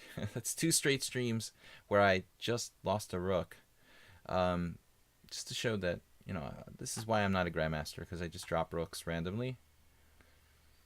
But I was in time pressure all the time. I mean, it's unpleasant to constantly have the other guy play faster than you. I don't really like it, you know.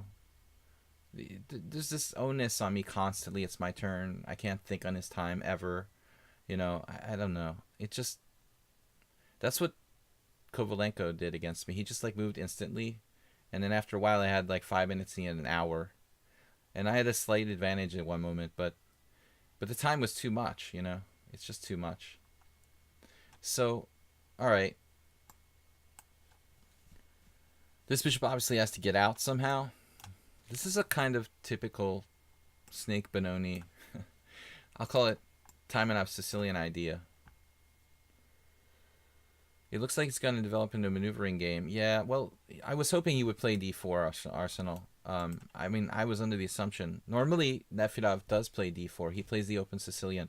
I don't know why he didn't play it on move 4, Like, this would be a totally standard, like, type of open Sicilian after d4. But he doesn't normally play closed Sicilian, so I wasn't really expecting that. Yeah, I don't want to see the closed Sicilian either. Arsenal fan, believe me. I mean, you probably know that I don't like it either, especially when it's a fast time control. I don't want to play 10-minute games where I need to think strategically long term. I'd rather have more time. He played the close against you yesterday and slowly crushed you. Wow. Maybe he's experimenting with new stuff. Okay, so we've got one piece off the board, which I think relieves our spatial disadvantage a tiny bit. We've got some good dark square control. Oops, that's a white square. Anyway. Viewer tournament tomorrow announced by the Ponda. Ponda says 5+2 blitz.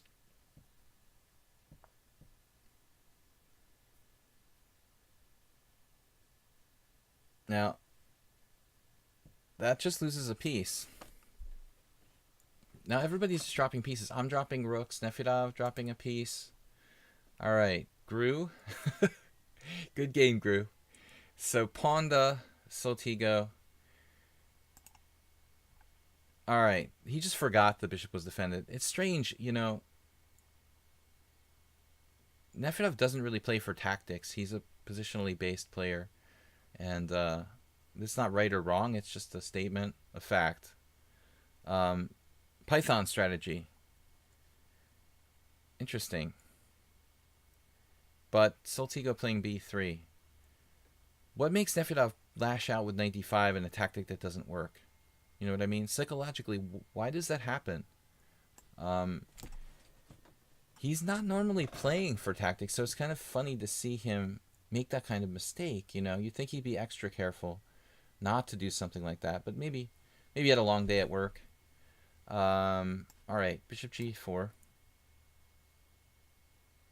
Python strategy makes me think of that bishop maneuver I was just doing with bishop d6, bishop e5. I liked my position at the moment there where Nefedov dropped a piece. I mean, I think that he's got some dark square weaknesses. I prefer black in the final position there before he drops the knight on me. That doesn't work. Yeah, possible he's just tired, which is usually my excuse. Okay, bishop e2, bishop g4. h3 is not as common as the f3. That's what Jobava played. Not against me, in a game against someone good. It's like Jobava versus Alexeyev. No, someone else. It was Jobava against someone good, and he drew somehow with white. The f3 is funny. It's like f3, bishop f5, e4. There's a pawn sack. Pawn takes pawn, knight c3. And that's really weird. But h3, I guess I just go bishop h5. That's the point. He's trying to go out of his comfort zone. We got him out of his comfort zone. Tiredness can kill, obviously. But I think, Pavel probably knows this normally, but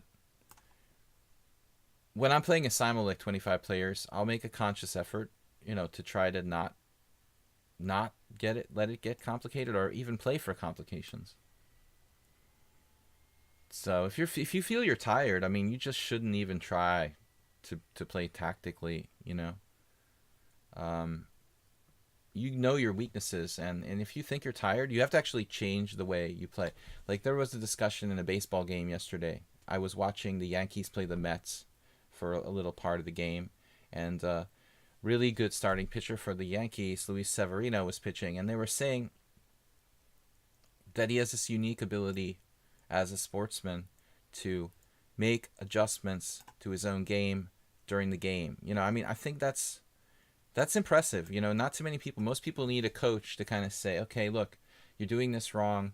Your arm is in the wrong angle, or whatever it may be. Chess, you're doing this wrong. The coach has to tell you. But to have the ability to like make adjustments to your own game while you're playing, I mean, Nefedov could say like, hey, you know what? I'm tired. I'm going to play a little differently in this situation because of the fact that I'm tired. Try to play. If this is good advice if you're playing in a tournament. I mean, you may say, okay, it's a blitz game. Who cares? Fair enough, But if you go to a tournament, Nefedov, and you play a 2-round-a-day tournament, and the second game you feel you're tired, I think you should make a conscious adjustment, like to the way that you're playing, And maybe you do that. I mean, I don't know. I think a lot of people just play, But honestly, the best advice would be to probably change your style a little bit. If you feel tired, Soltico, I've had games with other players similar to this. White is okay here. He's got a kind of a solid Trompowsky like doubled pawns. Against the Trompowsky, it's okay to play like d4, knight f6, bishop g5, g6. Bishop takes f6, g takes f6, or e takes f6. Even that, this structure is not so bad for him because he has a good clamp on e5.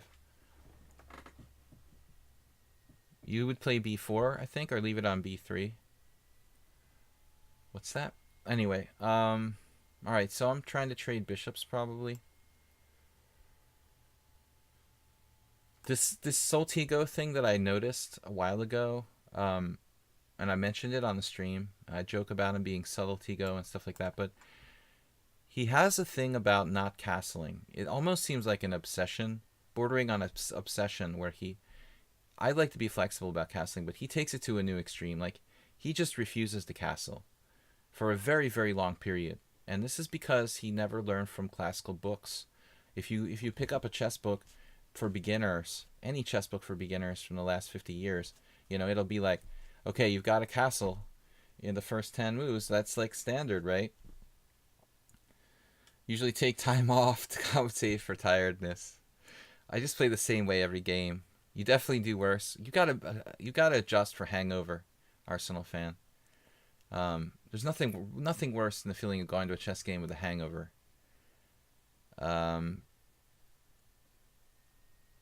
It gets worse during the game. It's not too bad when you start, but by the time the third hour rolls around, with the hangover, I think the secret is to end it fast. You just want it to be like a 2-hour game before it really, before your blood sugar drops to 0 and you just. Nefedov said, "I bet Soltigo will castle next move." You got it right, man. Wow, he did, but he let me play a4, which I think is weird. So maybe he should have taken preemptive steps to stop a4. Maybe a3 or a4 himself. I think castling kingside is right here, but I think he probably shouldn't have ignored a4. I think that gives me an edge. Arsenal fan says, I hate draws, though. No, I'm saying maybe with a hangover, it's like a whole different approach. You should just go all in with a crazy sharp, attempt to end the game in 2 hours or something. Before the hangover just totally just ends you. Now, this is interesting because he's going to lock it down with knight e5. I was hoping to trade dark squared bishops, and I probably should have done that already. And now it may be too late, sadly. Concerned that it's like too late to trade bishops now.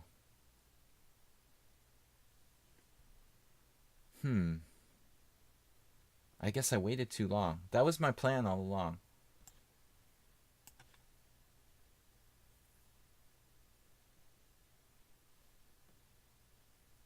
Because I find if I have a hangover, it's kind of like you can manage it for a while, but then your energy just totally saps out. And so the last time I played with a hangover, I was actually feeling pretty good during the first 2 hours of the game. And then I had to offer a draw, in a better position because I felt so bad.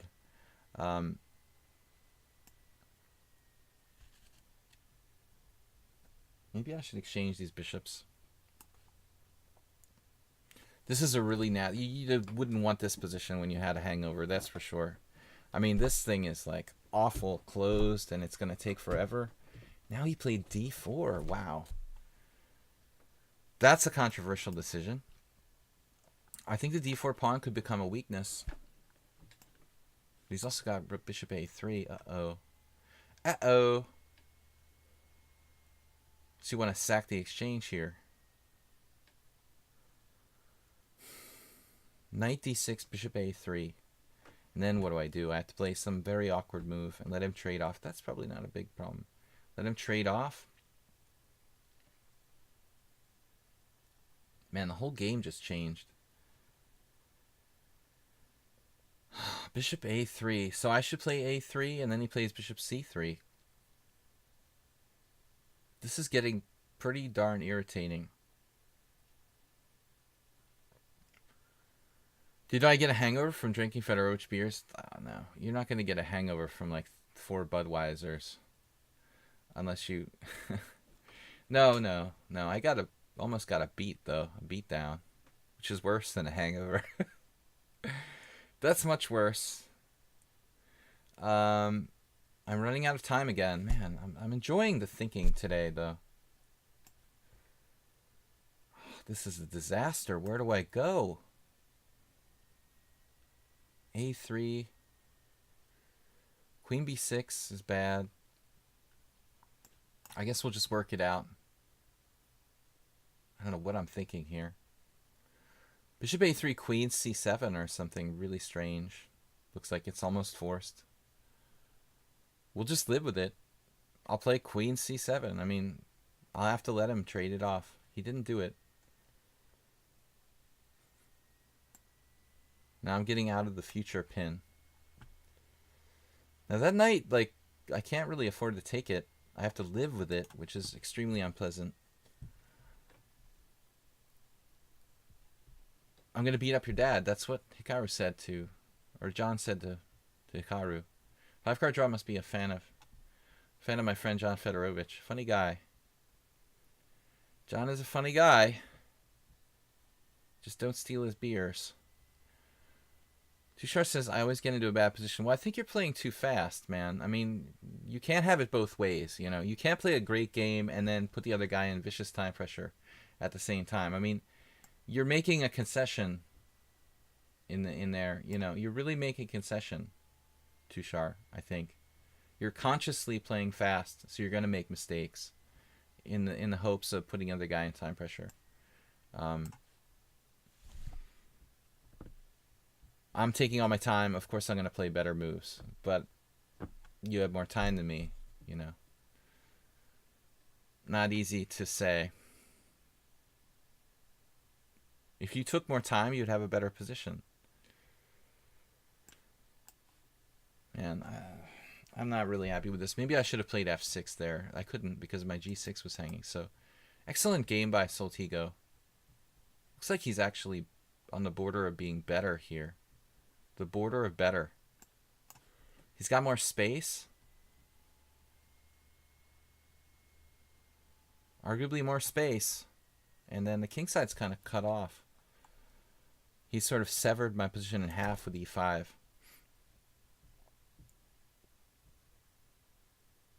The picture of consistency.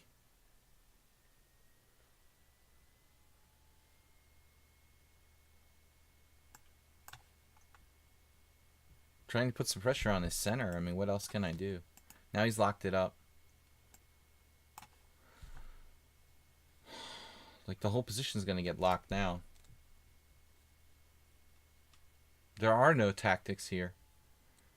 There is a risk with this opening. This system that I played here, whatever you want to call it. I am not sure about this, but I'm running out of time.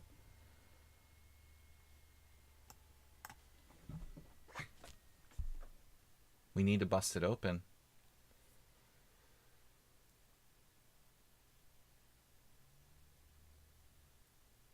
He's kind of outplayed me here.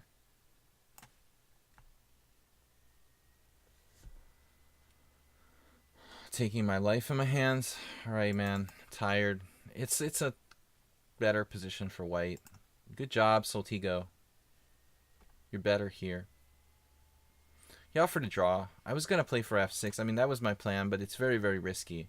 So he played this really well, actually. To be honest with you, he played the whole game pretty well. Except for allowing a4. You shouldn't do that, and I didn't find the right way to exploit it. I should have pulled the trigger on like a3 or something. I just decided to try to be too flexible, but I didn't do anything. You know, it would have been better just to do something. And I let you slowly have the advantage. All right, guys. One last game. I'm going to play Dracofire. One last game for today. I'd love to play everyone, but it's like you can see I'm kind of fading fast here. So let's try an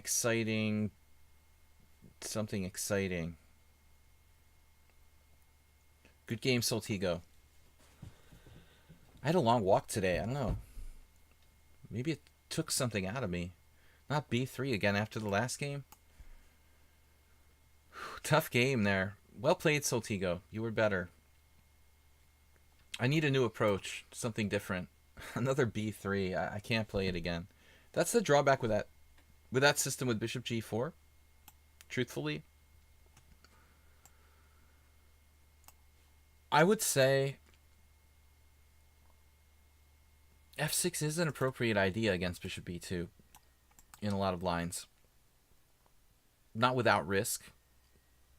And I don't know if this is book here. It's kind of a weird situation. But getting in time pressure a lot. I need to play more fastly. Fastly. What's up? Hey. Sorry, we're a little slow today. Tomorrow will be faster. I've been talking a lot, though. You know, I think today was more about just discussing ideas than playing hard, trying to win at all costs, and just being that sharp. We did talk about a lot of concepts during the games, though. I think I'm talking a little bit more, like interested in analyzing ideas than playing perfectly today. But bye. See you later, Arsenal fan. Thanks for joining us, guys. Thanks everyone for subscribing and watching. Sorry I'm not going to get to these games. Pichu, Bombast, Goo, and Living Prodigy. I'm really at the end of my rope here. Last game. End of the stream is usually now. We're going to play this out, you know, maybe another 10 minutes. But tomorrow night you guys can all play. There'll be a viewer stream Tuesday. 5+2 blitz tomorrow. Yeah, c4 is a sharp try, but now I think it's a mistake. I mean, this looks like you're giving me a Samish Benoni where your bishop is fianchettoed. I think that's totally the wrong idea. I was waiting for some kind of crazy Andras Shadorian type of thing with like e4. But maybe d4 is your approach here. You play d4 and you play it like a kind of Grunfeld with colors reversed. d4, c takes d4, knight takes d4, e5. You know the line where white plays like f3 against the Grunfeld? I think that's really good. You could probably play a hippo, but it's not a great looking hippo. So I think you need to do d4 here. Here you're just in a sort of second-rate Benoni, I would say. After this, you're not happy for that. I have tons of experience playing the white side of the f3, you know, Samish setup against the King's Indian and Benoni. This is kind of a bread and butter system for me.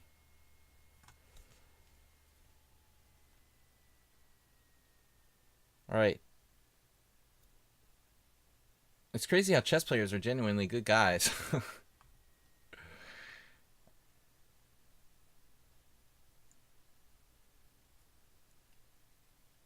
All right.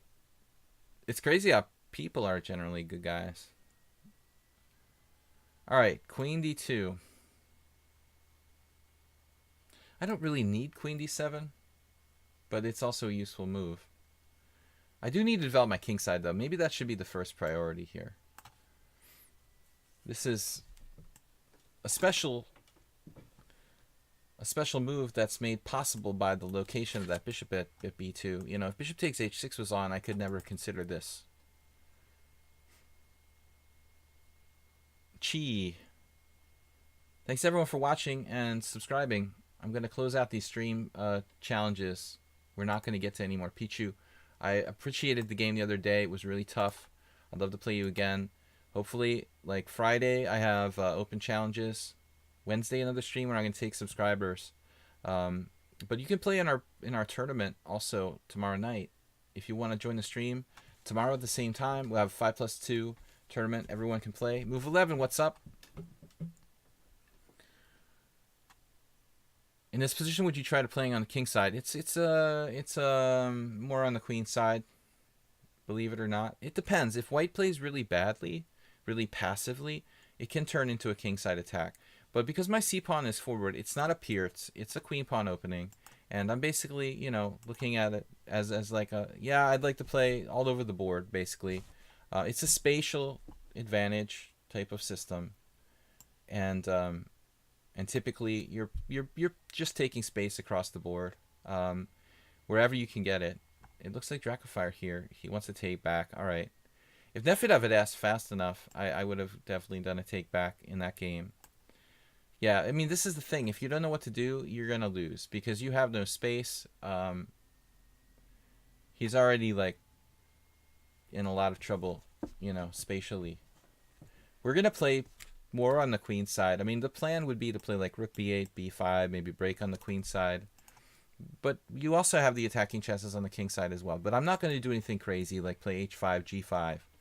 When I was younger, I tried to do that with some games where I was white against King's Indian players.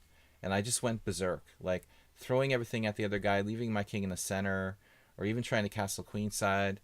It's not really, you know, it's a King's Indian. It's not the Pirts. You know, you've played c5, d5, e5. You've moved all your pawns up. You can't really, like, rely on castling queenside and going berserk. And basically, it's like a Benoni. I mean, you can't castle queenside against the Benoni.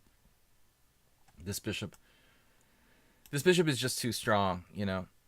So it's generally just a overall slowly gaining space and strangling the other guy. You know, it's not as much about like I'm concretely attacking on the king side, I'm concretely attacking on the queen side or the king side or whatever I said. It's more about just systematically gaining space. This type of system. Yermo very good against the Benoni. I saw him crush the Benoni once pretty impressively. The same system that I play. However, like I said, you know, if he's going to be like insanely passive, I would start to give some credibility to stuff like white has handled this so passively. He's almost making me want to go nuts, you know, with like the king side. And I think it's probably appropriate at this point. Normally, if he played actively, it would be unsound to do something like, or at least a little too aggressive to do like g5, h5. But I mean, the bishop on b2, of course, that's a massive problem. So you can take your pick here. I think that it's okay to do the primitive attack now, like g5, h5. You know, there's some chances like my game with Acerbate where he could end up in a situation where, you know, it might end up in a situation where I lock it up. You know, we do like h5. What am I going to do? h5, g5, then what? You know, if I do h4, he does g4. If I do g4, he does h4. And then we get the situation where it's just all like clogged. Now f5, my normal reaction here is to take. And that's what Boris Golko would do. We're taking, we're looking for the e file. We're playing in a very positional vein. Maybe the e5 square if he gives it to me. If not, then it's the file. We'll fix his pawns with f5, depending on the situation. His king is not really safe. You know, so he took with the queen. So I don't know. I mean, his bishop is good, but his king is not safe. I've got knight g5 here. Castling kingside was the plan, pretty much. I don't have to like leave the plan, really. You could go crazy with g5. Again, it's probably sound to do g5. A little bit over the top, but I like bishop d6. You can imagine why. I mean, bishop d6 seems like an appropriate move. Improving my bishop and just gunning him down. This looks pretty bad for white. He may just be lost. I mean, he's in a really, really bad way here. Though now I don't have control of f6. He has that. So it's like knight g5, knight h6, knight e5. We're all over him here.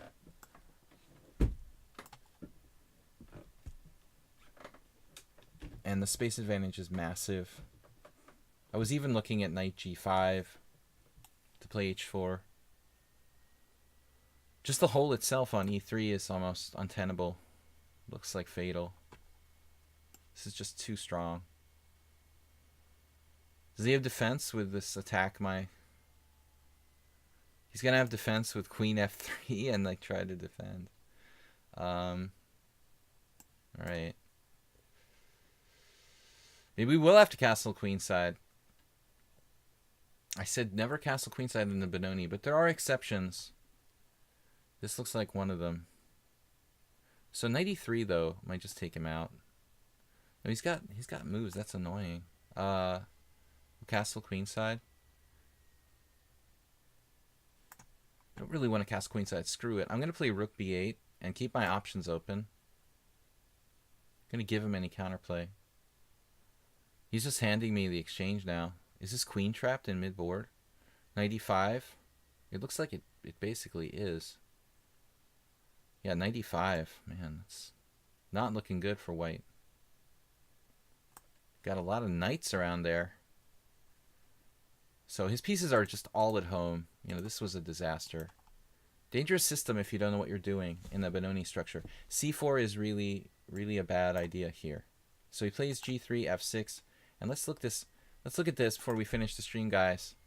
So there are a couple games here, surprisingly. Now, what does it say? You know, not to be like I told you so, but it confirms what I thought. You know, that d4 is the only move for white in this position. You could play bishop g2 and just play with like less spatial disadvantage and a hippopotamus type of thing. But the hippo, your knights are actually better on e2 and d2. He needs to play d4. This is like literally the only good move. And this guy is really, really good. Maxim Matlikov, just an absolutely awesome player. This is going back to 2013 now. He's one of the best young Russian grandmasters. C takes d4, knight takes d4, and then e5. And, you know, it's very similar to this. I'll show you.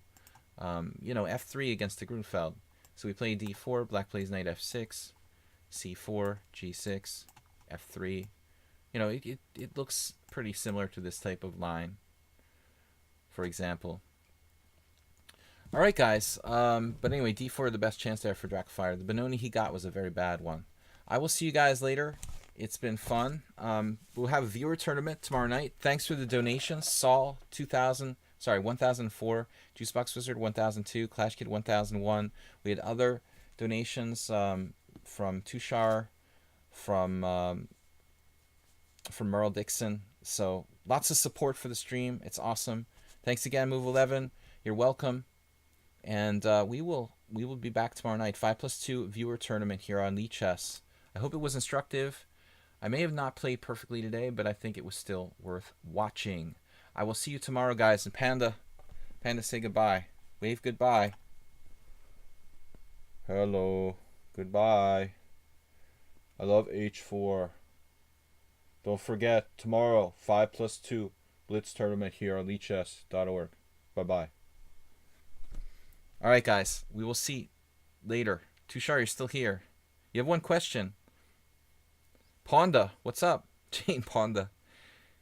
Last question, Tushar, quickly.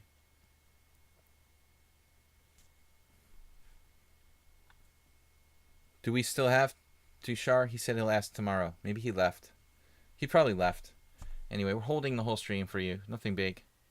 Good night, guys. Thanks for watching. I will see you tomorrow. Pound. Pounda. Okay. Thanks for watching, guys. Thanks, Soltigo, for being our moderator. Don't forget, like and subscribe over on YouTube. Video chess training on YouTube. And I will see you guys later. Alexander Rustemov, very good player. All right, guys. Later. It was fun. Thanks for the support. Thanks for subscribing. We'll see you viewer tournament tomorrow. Bye-bye.